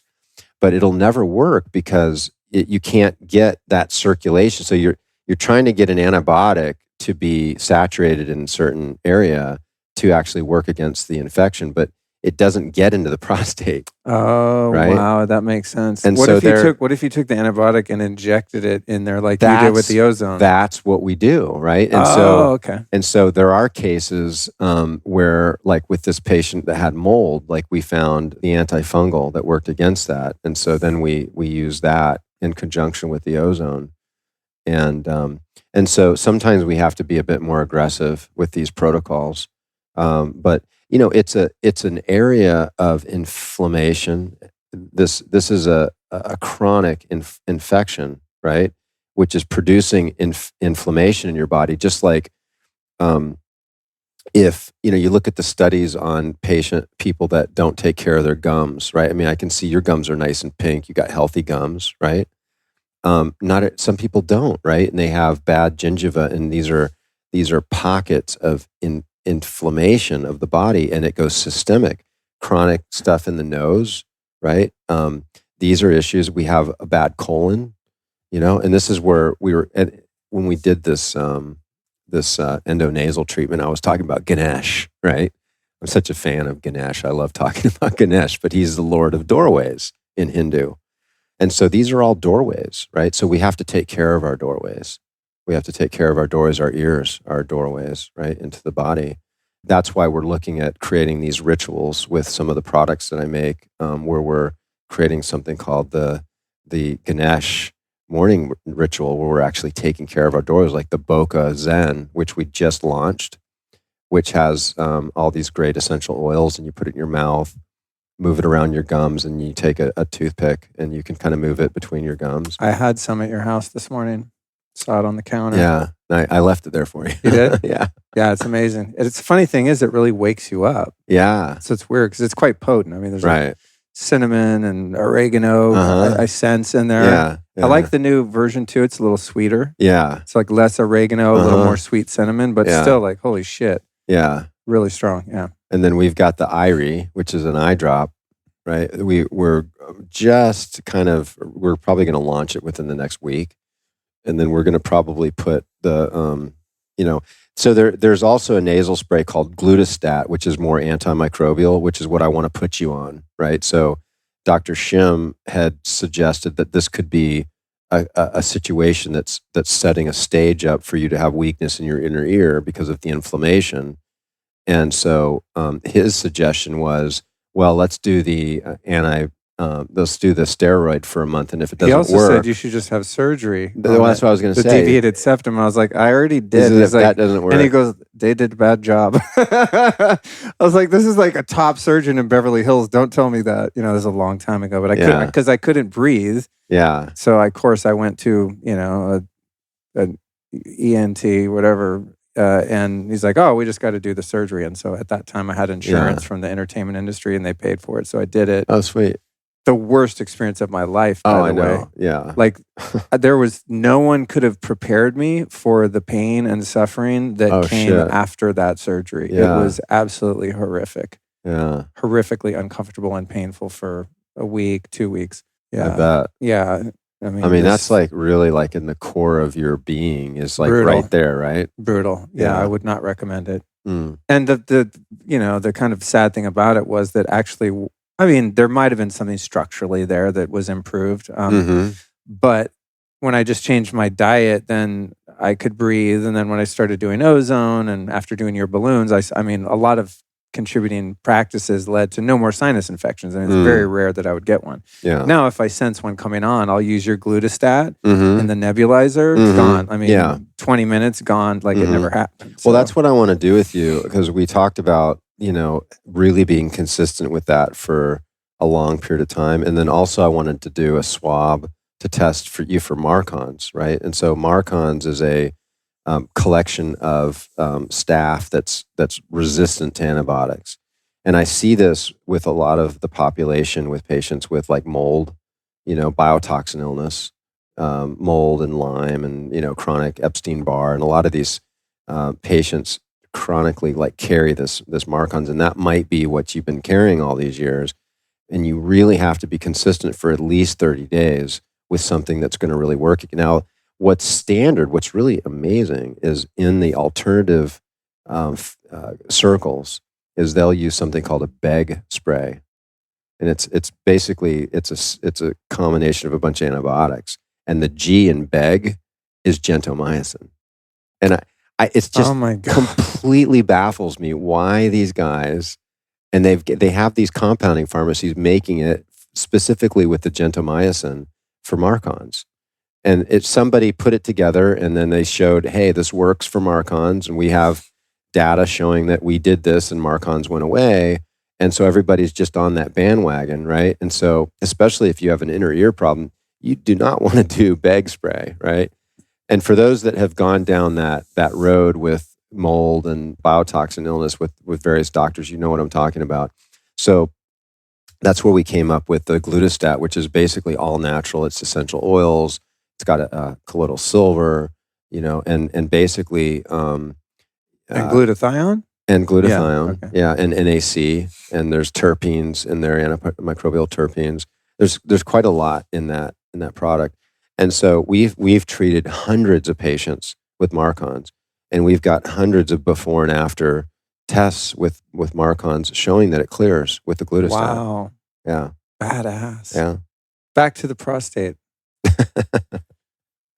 So antibiotics can't get in there. It's a closed environment. It's a closed loop. Yeah. But you could theoretically, and I guess you said in really bad cases, just inject it right in there. But what we did today was a combination of the sound wave therapy and an injection of ozone or a few injections of ozone gas directly in there. So how does that work? Because this will be interesting to do a before and after, right? Like, I showed I have these two strains of bacteria. We do a series of things. And then what I really love is like seeing the after labs and going, we got it. Like that's the best feeling. Yeah. I mean, aside from just your symptoms go away, which mine, I mean, I could have not even noticed. I probably had it forever and didn't even notice. It just lately I've been like, I don't know, just feels like I got to pee all of a sudden. It's annoying. And it's like, I got to go. You know what I mean? Like, not like, I feel like in a little while I should go to the bathroom. It's like I'm just chilling and all of a sudden I'm like, I got to pee now. Bye. Yeah. Which has happened in the middle of podcasts a couple times. I think there was one recently, I think it was Kelly Brogan or one of them. And I was like sitting there, I'm like, okay, hurry up. I'm trying to send her, telepathic messages like wrap it up. And I just finally was like, I got to pee. Like we're out. Yeah. It's funny. So the prostate is like this kind of separated container that there's not a lot of exchange through your circulation, right? So you can have this chronic infection that sits there. You're not likely to be able to ever get it with oral antibiotics or even IV antibiotics, right? You can have them injected, preferably with some sort of guidance. The ozone doesn't necessarily, we don't use guidance, ultrasound guidance with that usually because it's for us, it's a fairly easy injection. How did you know? So just for people listening, especially for the males out there, and bear with me, females that don't have a taint, but like the freaking needle went into the perineum. There was some numbing, beforehand, thank God. And I had a little bit of the nitrous on tap just in case it got weird. Yeah. But like, how do you know? I was laying there wondering, like, how do they know how far? Are you measuring like how far the needle goes in or how long the needle is based on the anatomy of that area to know when you're getting in that pocket that contains the prostate? Yeah. Well, my team's been highly trained. We train with Frank Schallenberger, who's kind of the father of ozone. And then we've done enough of these cases that, we've gotten really comfortable with the procedure. But, maybe early on, the first few cases, we kind of were able to figure out, we might angle a little bit this way, a little bit that way. And then you kind of nail it. It just becomes intuitive because you only have so much needle and so much tissue to get through and you kind of just know. And it's a tiny needle too. It's a 27 gauge. So it's like, it's almost a little bit bigger than a human hair. It's really tiny but it's 2 inches. But I love that you brought up the SoftWave device, right? So the SoftWave device is really amazing, and most, or I say it like a large majority of people that practitioners that buy these devices are urologists, right? So there's one other unit in Sarasota. We have one, and then there's only one other one, and it's a urologist that has them, and so they use them for sexual enhancement, like for erectile dysfunction or enhancing sexual feeling and sensation. Oh, bonus. Yeah. Bonus for me. And it's because it increases... No pun intended, bonus. It increases neovascularization, so it improves bringing more blood supply into the area, so you have more sensation. And then it's also helpful for prostate because those sound waves are actually antimicrobial. And you're kind of it's a bit like at a cellular level, it's like a stressor that like responds with this adaptive response, and so there's some healing that happens. That's interesting, like cymatics, where the certain frequency of a note shatters the crystal glass, right? And then you have like the cell wall of these bacteria are being shattered. That's exactly by the sound wave. It breaks up the cell wall of the bacteria. So cool. Yeah. So, we love it. I mean, I use it for abdominal, we'll do liver. I like to do, and maybe we'll do this tomorrow with you, is I like to do the feet and the hands because you have all these different meridians and acupoints. And so we do the feet and the hands, and then we'll have people go into that CVAC pod, right? And it just kind of flushes the body. And maybe we'll do like a methylene blue IV with them kind of in the middle of that. That machine really adds a lot of value to our practice because when you learn how to use it, I actually placed one at UFC earlier this year. Dana White is both a friend and a patient of mine. I fly in there and treat him. He's the owner, or one of the Ari Emanuel is actually the main owner, and Dana White is he was one of the founders, right? But he also maintains an ownership, and he's the CEO of UFC. And so I had been doing some health coaching with Ari, and eventually did some of the endonasal work. We had done that together, and he was really excited about it. So he suggested that I reach out, or he connected me with Dana, and I've been out there about 3 times. And so then that led to me working with a lot of the UFC fighters doing the balloons, because obviously their facial structures and their breathing is terrible. So oh my God. But I don't know how those guys do it. Oh, I know. It's not my thing. You hit me once, and I'm good for life. You know what I mean? Like I think I was punched like properly maybe one time in my life, just right to the nose in elementary school, and I was like, I'm good with the fighting. Yeah, I know. I feel complete. Yeah, but I respect the warriors. You know, I mean, they have their place. Maybe I'm a warrior of the heart, or on a good day, the intellect. But there's a mutual respect a lot of those fighters have. Like I didn't really follow. I didn't even know who Dana White was. Like when Ari introduced me and put him on a FaceTime, I like, who are you? I don't know who you are. So, but yet I grew up with Helson Gracie in Hawaii. My sister's best friend married Helson Gracie, the jiu-jitsu dynasty, right? And his brother was Horian, who I was introduced to. I'd done balloons on both those guys as well, like way back, and they were really into that because that was helping them. And so I had a connection with UFC, but it's not my jam. I don't like watching people beat themselves up.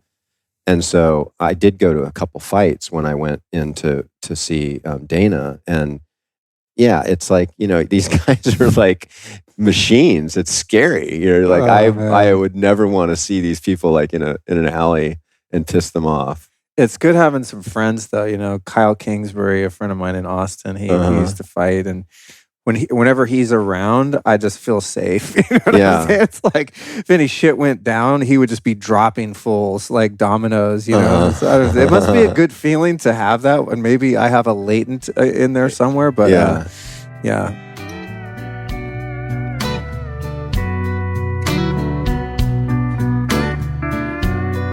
If you're like me, you probably tried a few, if not many, CBD products. And if it's done right, CBD can nourish the body's endocannabinoid system to support stress, sleep, and inflammation. The bummer is that most of the CBD I've tried either lacked a noticeable effect or contained undesirable extraction toxins and sometimes even pesticides. So I was ecstatic when I found this company called Ned. They produce USDA-certified organic CBD products that are chock full of premium full-spectrum CBD, including active cannabinoids, terpenes, flavonoids, and trichomes. So rather than trying to outsmart nature and isolate parts of the plants, they produce it as nature intended by capturing all the goodness in their Rocky Mountain grown hemp. I was also happy to discover that they not only created superior CBD oil blends, but also an excellent magnesium super blend called Mellow. And that one they combined magnesium, L-theanine, and GABA, and it's a beast of a sleep aid. In fact, I like to stack it with their CBD oil blend as a powerful sleep aid. So my daily Ned ritual usually consists of small oil doses throughout the day to keep my nervous system calm, followed by that combo I just mentioned at night to prepare for sleep. And let me tell you, this stuff knocks you out. When my anxiety is low and my sleep is deep, it enables me to not only have a greater sense of well-being, but also to be much more focused and productive.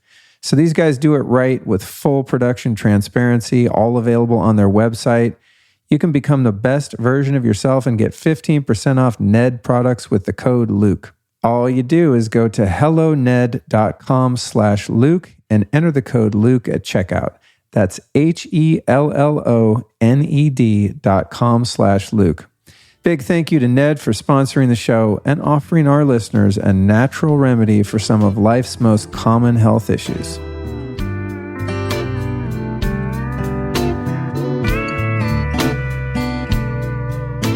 I hope the listeners are hanging in with us because we're going all over the place. It's probably fun for some, annoying for others. Well, we were talking about the sound wave, and that led to it is also effective, I'm assuming, for injuries, right? Because I've had the TRT. It's also it's same called? thing. Okay, yeah, done on my hip and my back, and I love it. But this was the first time it was on like soft tissue and you're on my abdomen. And for those listening, the subjective experience of it is it's like a loud clicking, clack, clack, clack, and then you feel what kind of feels like electricity going deep into your tissues. And then if it happens to go so deep and it's over a bone, then it's like pretty jarring when it kind of, that's what I think is happening when it hits a bone. It's like, boom, it's hitting some resistance rather than just kind of passing through. Yeah. It feels like it's going through the tissue and then clack, it hits that bone. Well, and it's like, the connective tissue that is generally what causes pain in our body. Okay. And so the connective tissue attaches to the bone. They call that the enthesis, right? And so the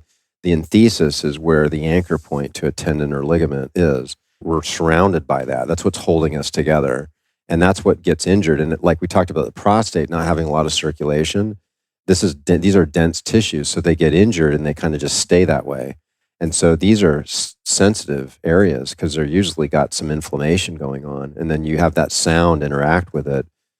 If you had that over a bone that had no inflammation or no injury to the connective tissue, it's like we start to do a series of people and eventually like you can do it over these areas and they're like, no, it doesn't really hurt anymore. Oh, interesting. So it's kind of the inflammation that's reacting to it. Mm-hmm. It reminds me of the pulse centers, PEMF, when you put on a really low frequency that's slow, like whack, whack, whack. Yeah. It'll do that same thing, and you can kind of chase your injuries around with it because, like, put it right here and the little kind of donuts you put on your leg right here. It's like, oh, that's fine. You turn it up, but then you move it 3 inches, and it's like you hit something, some stagnation or inflammation in there. It's kind of reminds me of that. It does. The way that it feels. Yeah, for sure. It's like a homing device for where an injury or something is. Exactly. Some stuck energy.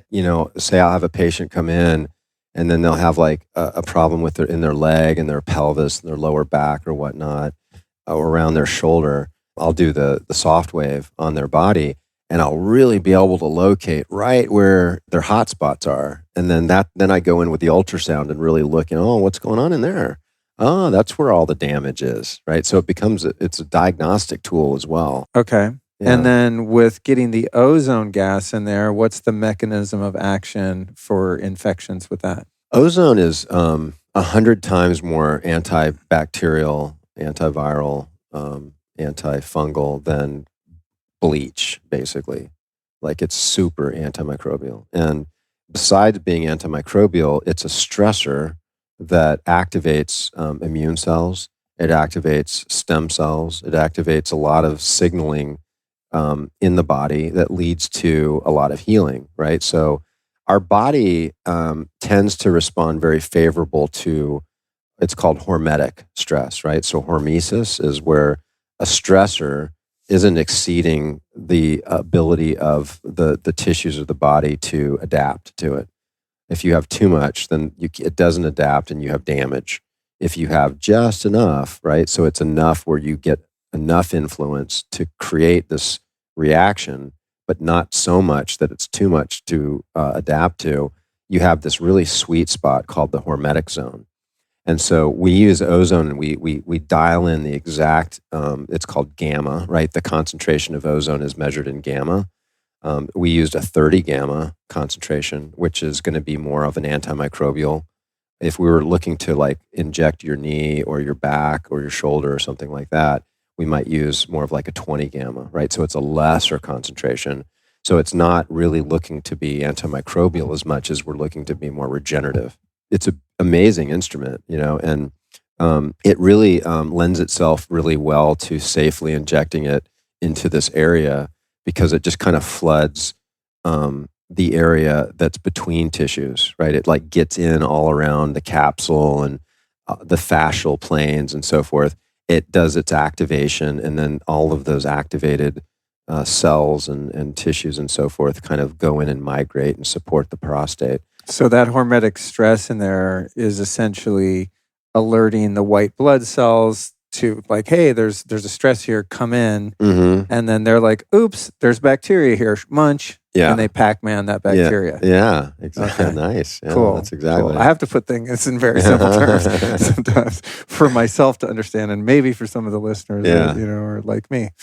Wow, super cool. And with a case like mine, for example, or some that you're seeing where people might have even more strains of bacteria, or in the worst case, mold in the prostate, how many of these combos of the sound therapy and the ozone injections typically will you see before they show clear labs? Yeah, so we usually like to do a 2-week protocol. We've done 1-week protocols before. We would like to see, in a 1-week protocol, 2 or 3 injections with the ozone, and a similar amount of the soft wave, the sound wave device. In a 2-week, we would just double that, right? So your case isn't. Just having the 2 bacteria is a more mild case compared to whatever we've seen before. So our game plan is we're going to do 2 of the injections here because that's all we have time for. And then unless we can squeeze one on Friday morning before your flight. I enjoy getting needles in my prostate before I get on a plane. Yeah. Be great. I know, right? No, well, that's another thing. It's like really I don't want to overly stress you as well. No, it's really not that bad. I'm making it funny, but it wasn't a big deal. No, you did well. Yeah. Yeah. But with a lot of this stuff too, just for people listening, a lot of the hurdle is just mental, right? You just have to really, have trust in the practitioner, and obviously I have trust in you. And then it's like the stress of it, if you don't have the right mindset, actually makes it worse than the actual thing. Because every time we do something, you're like, okay, that's it. I'm like, I was totally gearing up for some really hardcore feeling or sensation. And I was like, oh, that was nothing. It just wasn't that big of a deal. Yeah. Well, like remember I told you, I said, okay, this is just going to be the point of a pen. I'm just going to make a mark. Yeah. And if I don't tell people, because they're expecting an injection, they feel that tip of that pen, that felt tip. It's like a surgical marker where we mark where that we're going to inject, and then we take a tiny little insulin needle and put some lidocaine so that the actual injection is much more comfortable. And that's what we did with your bone marrow, and that's what we did with your prostate injection. So it's that anticipation, and so pain is a personal, private experience, right? One person may experience pain, and the other person might experience pleasure. And so it's totally a choice that you have. And that's why I like a medicine like ketamine as an anesthetic, because it's a dissociative, and it lets people, same thing with the gas, it lets people just kind of dissociate a bit, and it kind of takes the edge off the anxiety associated with the procedure. It doesn't really block the pain as much as it takes you away from that. It's like kind of scratching the record of you like focusing in on. Yeah.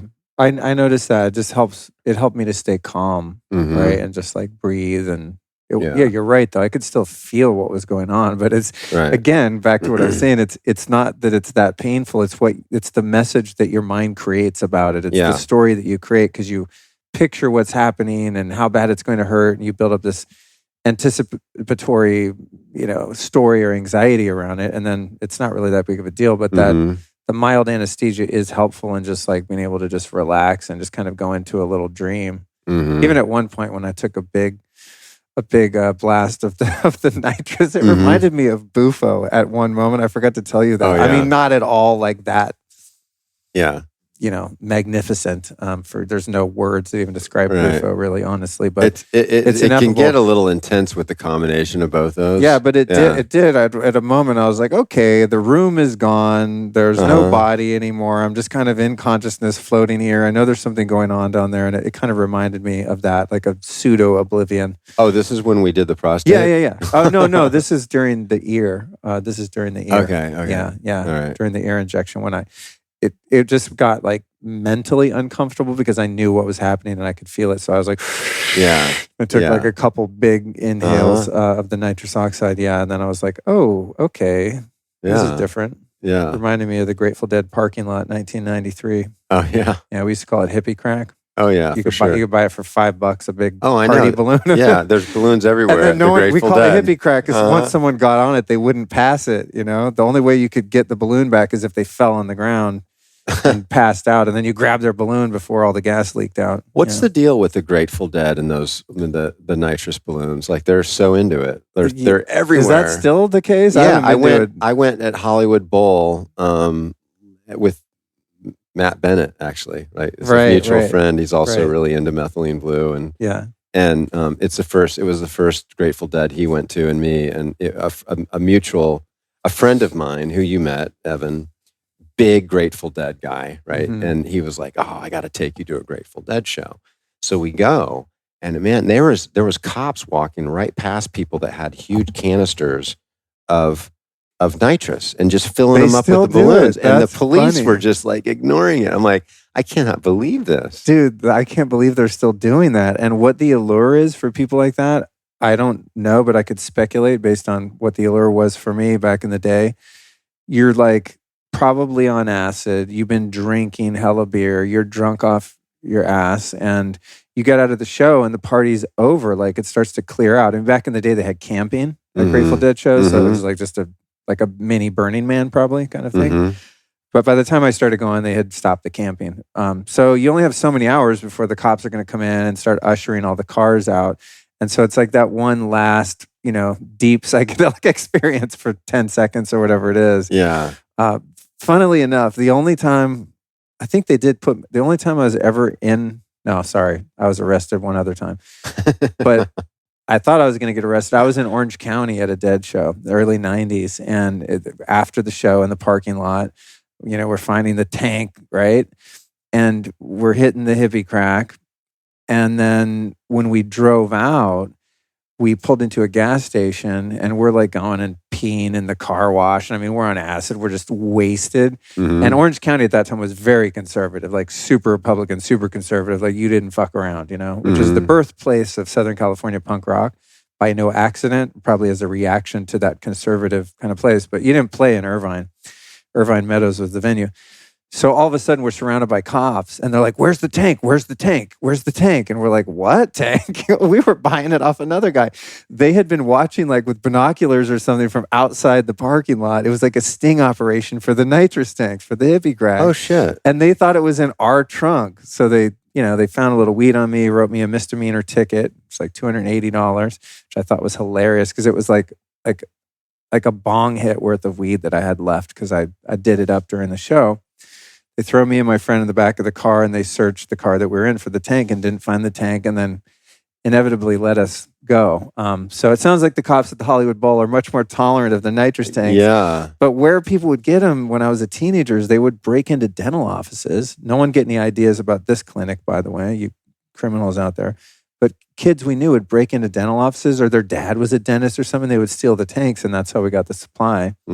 I think a lot of people at the shows would use that method to procure their tanks of hippie crack. For sure. Yeah.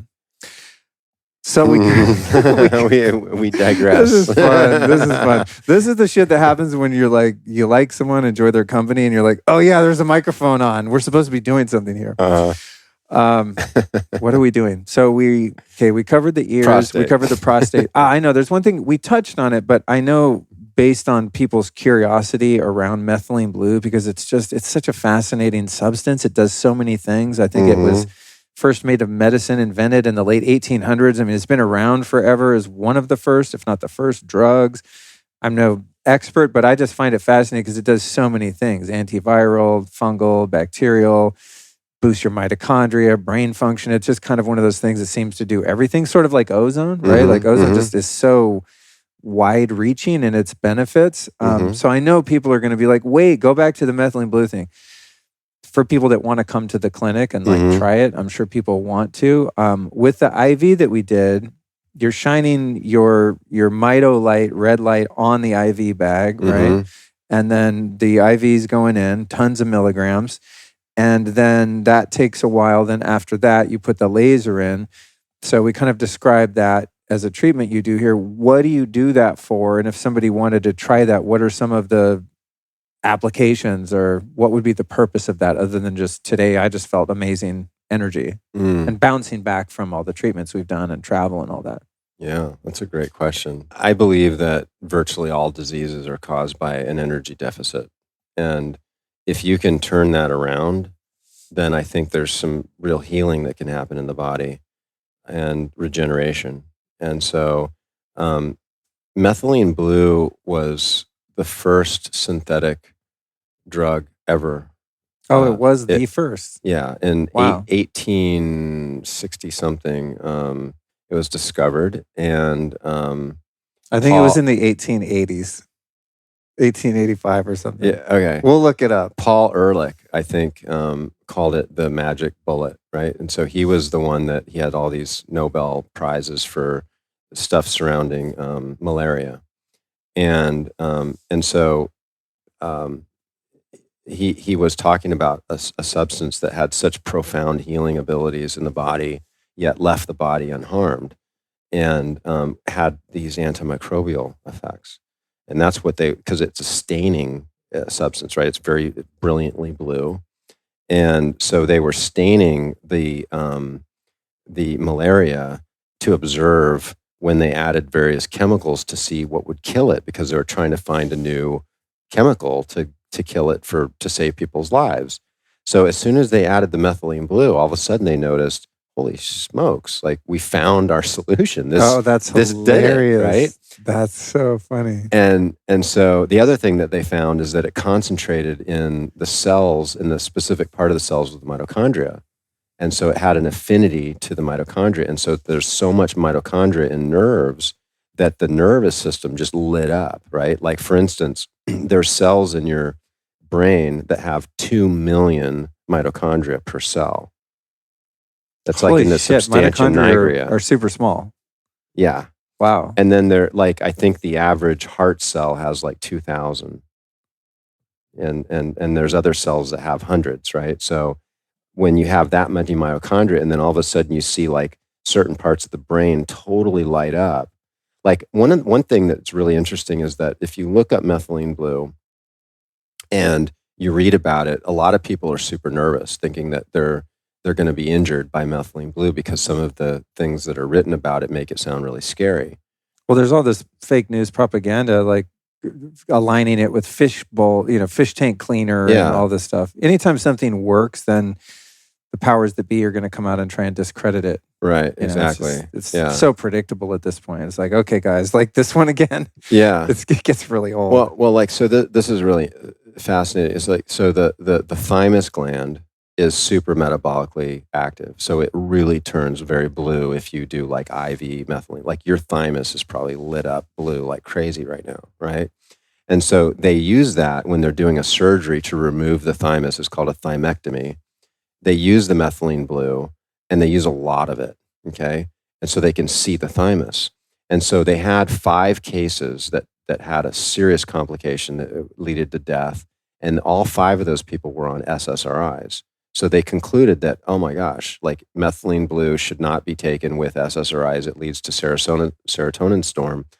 But the thing is that they use such massive doses. It's not even close to the therapeutic doses, or way, even the dose I gave you today is a light dose compared to what they would give patients for the surgery. So the Mayo Clinic retracted this warning. And they said, it's just when you get a thymectomy, that's when you don't want to be on SSRIs. And so the whole country of Canada retracted it. There's no warning there. But the FDA did not. They still have that warning. And so it's a little bit misleading. So it's my personal opinion that that's not a risk. And I think the sad part is that there's been massive human trials on depression and methylene blue, and the results are amazing. And I would offer anybody. I actually wrote an ebook on methylene blue, which we should link to, and so I have a whole chapter on a variety of different things: the antimicrobial aspects, antiviral. We talk about the mitochondrial support with the methylene blue. We talk about how methylene blue works for mood disorders and depression. And that's what I find very pleasurable about taking methylene blue personally, is I just feel really happy and upbeat and just super optimistic. I would agree. I'm like obviously in a really good mood. Like I'm super happy. Yeah. I mean, I took those CBG too. You know, because I'm like, why am I so goofy today? I'm like, the methylene blue and the CBG. Yeah. Feeling real good. Yeah. So the human trials were big, and they were using about 75 milligrams of methylene blue. And that's, in a lot of people's opinion, it's a huge dose. Like, I was interacting with Joe Mercola. I was a speaker. We were both sharing a stage in Denver at Frank Schallenberger's big event, and we had a lot of time to talk. And he and I were talking about methylene blue quite a bit because he's super focused and interested in it. And he really just has this idea that we just want to go lighter, like, lighter dose. How light of a dose can we go and still have some sort of physiological effect? And I think it varies so greatly with people and individuals as far as like what dose is going to work for them. So they kind of have to play around with their dose. But you want your urine to be blue. Like, that's one thing. It's like, if your urine's not turning blue, then you're probably not getting the dose that you should, right? And sublingual application of methylene blue, which is the most popular in the biohacking world, doesn't work. It doesn't work. And this is according to Frank Gonzalez Lima, who's like the foremost authority on methylene blue, is asked actually in a Joe Mercola interview. And so, you look at trials like the depression trial, 75 milligrams. And you look at some of the trials with degenerative neurologic disorder, which is another chapter in this book to talk about like brain disorders. It's just fantastic because it's working on that cellular energy, right? And you look at the milligrams, and they're higher. So the therapeutic dose is between 0.5 milligram and 2 milligrams per kilogram of body weight. Okay. Now, we did even more than that with you today, because I believe that there's a benefit to occasionally really flood the body and get this profound physiological effect with methylene blue, especially if you're starting to look at like antimicrobial aspects. I mean, I've seen some very quick turnarounds with people that were very sick. Could we inject methylene blue into the prostate? Would that work? Yes. I'm not saying can we, but could one? Yeah. I think that's probably somewhere that's going to go. We haven't done that yet, but we've been thinking about that, and we've been formulating a game plan. Because it also is very effective for bladder infections, right? Oh yeah. Well, so it concentrates in the bladder. Yeah, and that's one of the early indications for methylene blue was that it was the primary prescription for urinary tract infections. And so what happens is methylene blue concentrates in the bladder, and so then it kills all that bacteria, and it's totally safe, right? But when antibiotics came along, it was sexy. All the doctors are like, oh, try this, new antibiotic. And so methylene blue was forgotten about. And there's a resurgence of people starting to get interested in methylene blue. But the point I was trying to make with the methylene blue and this whole like SSRI thing is that there's such a huge benefit that methylene blue could make on people with mood disorders that most doctors are terrified to prescribe it because of what they're reading online, and it's mostly fake news. Because the FDA hasn't updated that kind of misguided study. Right. Interesting. It's really sad. For those that are unable to make it here and do the IV experience of the methylene blue that I did. We have alternatives. Yeah, you guys have. And this is another one I love. This would probably be in my top 10 or honorable mentions is the Lumitol. Mm-hmm. So John's other company, MitoZen, makes a suppository version of Lumitol. Mm-hmm. I think there's a 60 milligram one and a 300 milligram. And it's got some other cofactors and cool goodies in there too. And some people are going to be adverse to suppositories. It doesn't bother me. It's like whatever, it's medicine. But what you told me that I've been doing is like taking one of the 300 milligram ones and just take a really sharp knife and I just basically make myself a little pill and I probably get like 4 slices out of it. Yeah. And I'll just take that orally and it feels amazing. That's the way to do it. And so if you take the 300 milligram suppository and you cut it into a quarters, and you just take it and throw it in the back of your mouth and then drink something down, your mouth doesn't turn blue, right?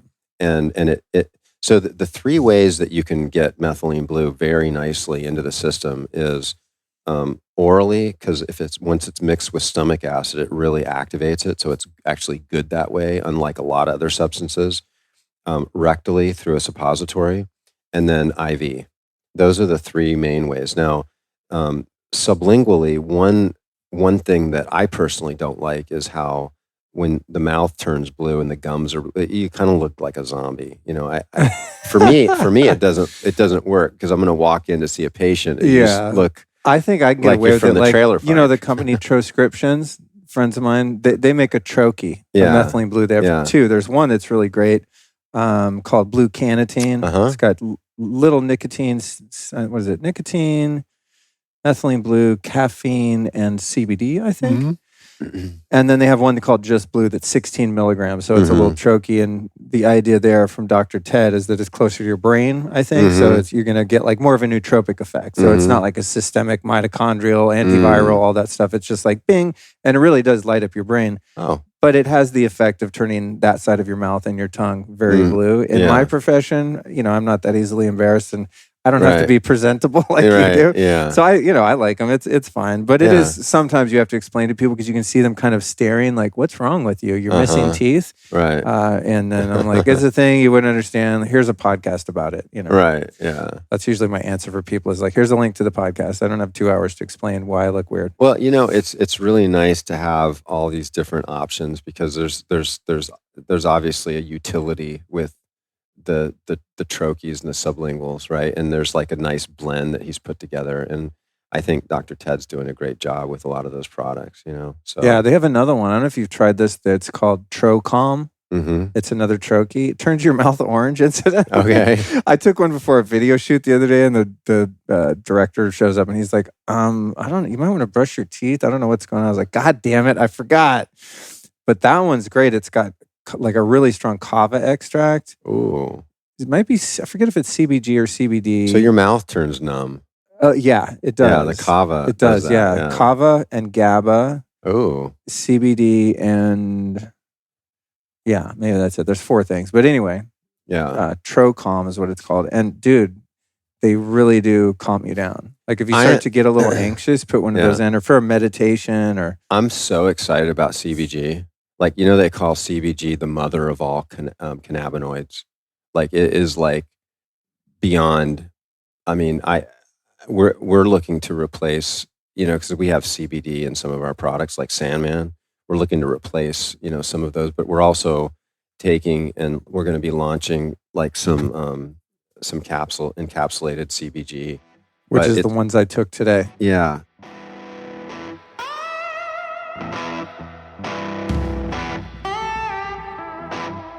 All right, you guys, let's give some love to one of my all-time favorite products, the old school Organifi green juice.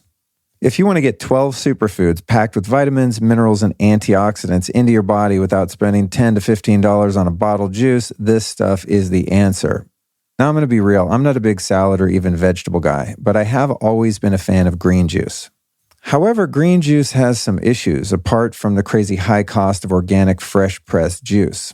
Such as the fact that if you make it yourself, it's very time-consuming and messy as hell in the kitchen, not to mention the limited shelf life of fresh juice.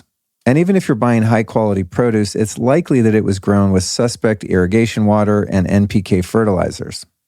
I sometimes think about the amount of water in something like celery or cucumbers, for example. So unless I grow it myself or know the farmer, I'm not that excited about drinking it on a regular basis. And lastly, a lot of green juice just frankly tastes nasty. Not Organifi green, though.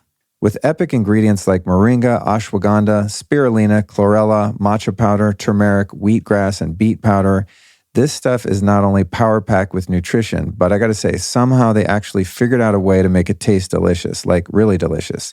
You might even be able to trick your kids into drinking it. It tastes so good. To swoop up some of this sweet green goodness, just go to Organifi.com/lifestylist. That's ORGANIFI. Organifi.com/lifestylist and use the code lifestylist for 20% off any item in the store.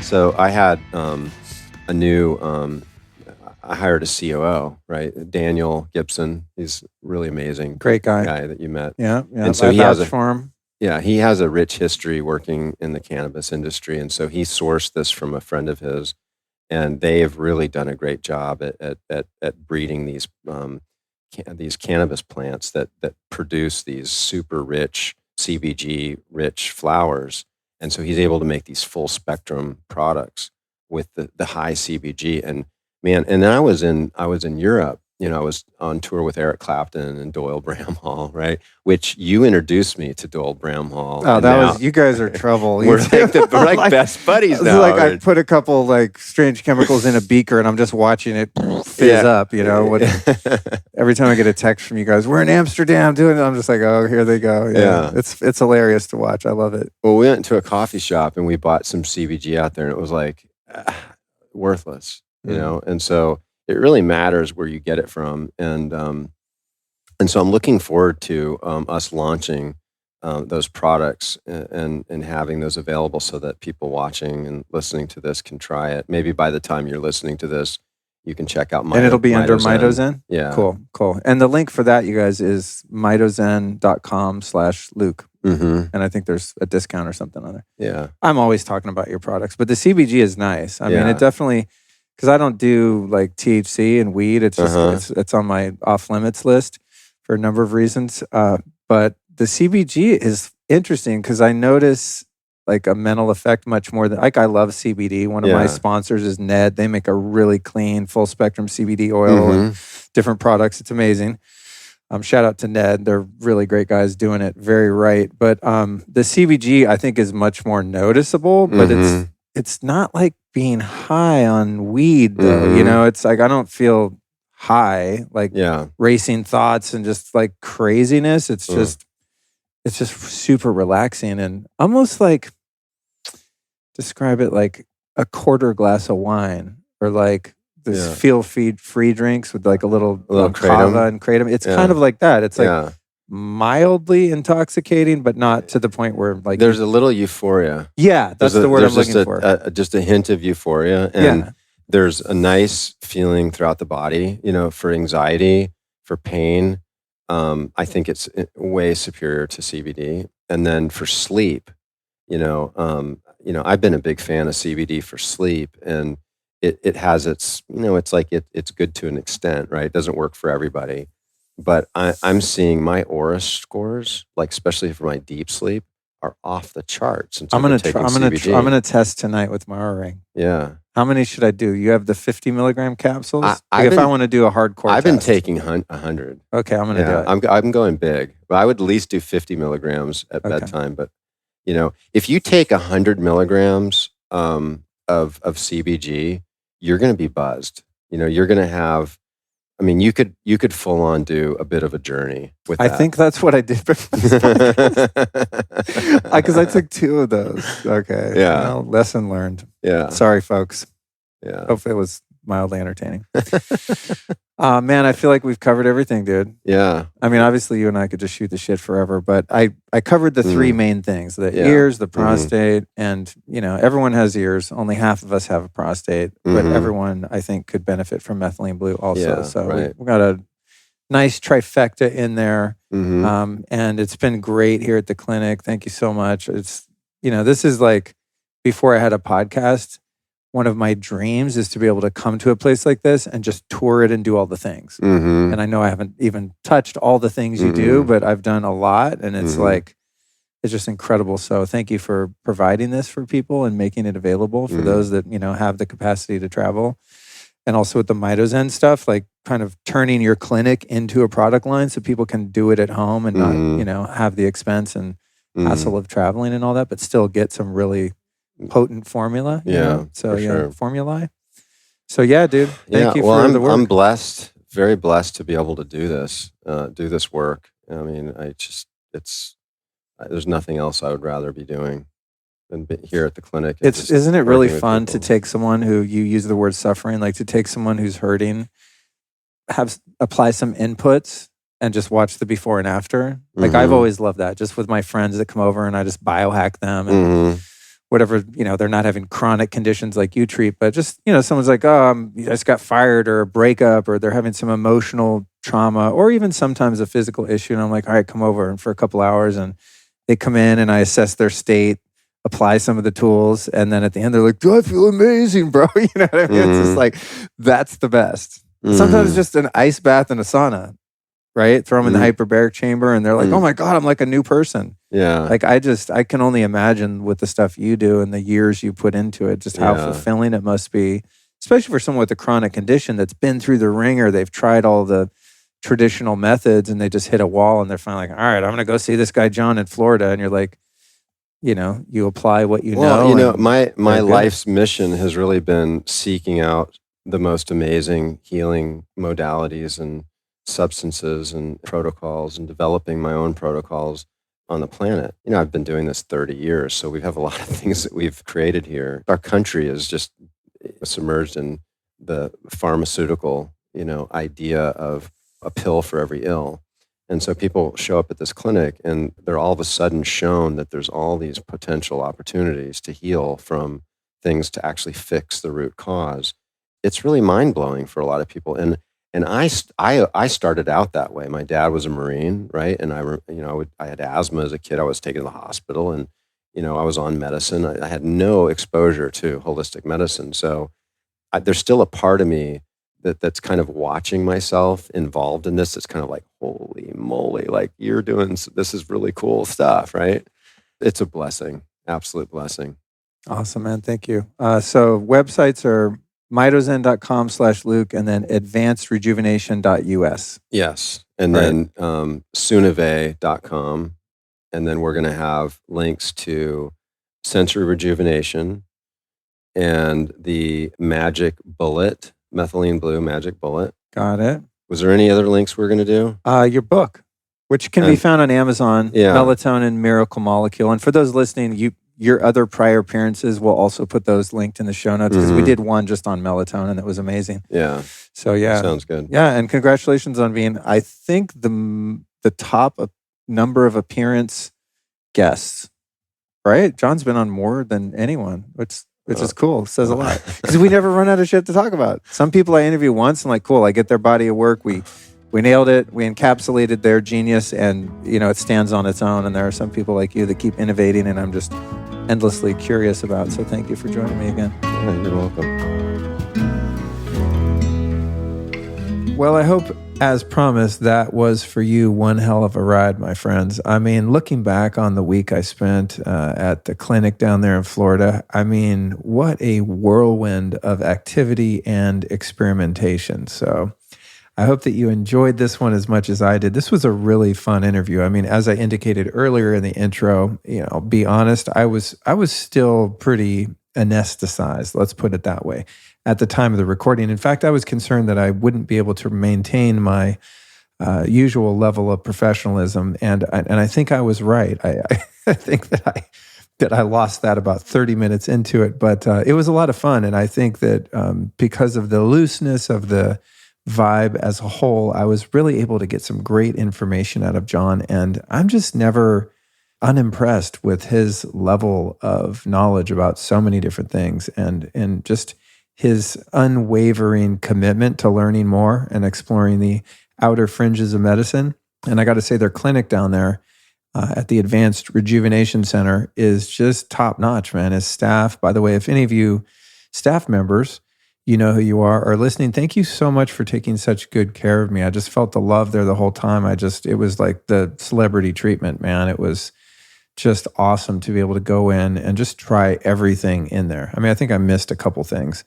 I think I didn't do the ozone dialysis and probably a couple other modalities, but it was like Disneyland for me. It was just all the things that I want to do all the time. And I left feeling incredible. And I have to say, I'm still feeling quite lit. I mean, it was a major upgrade in that 4 or 5 days.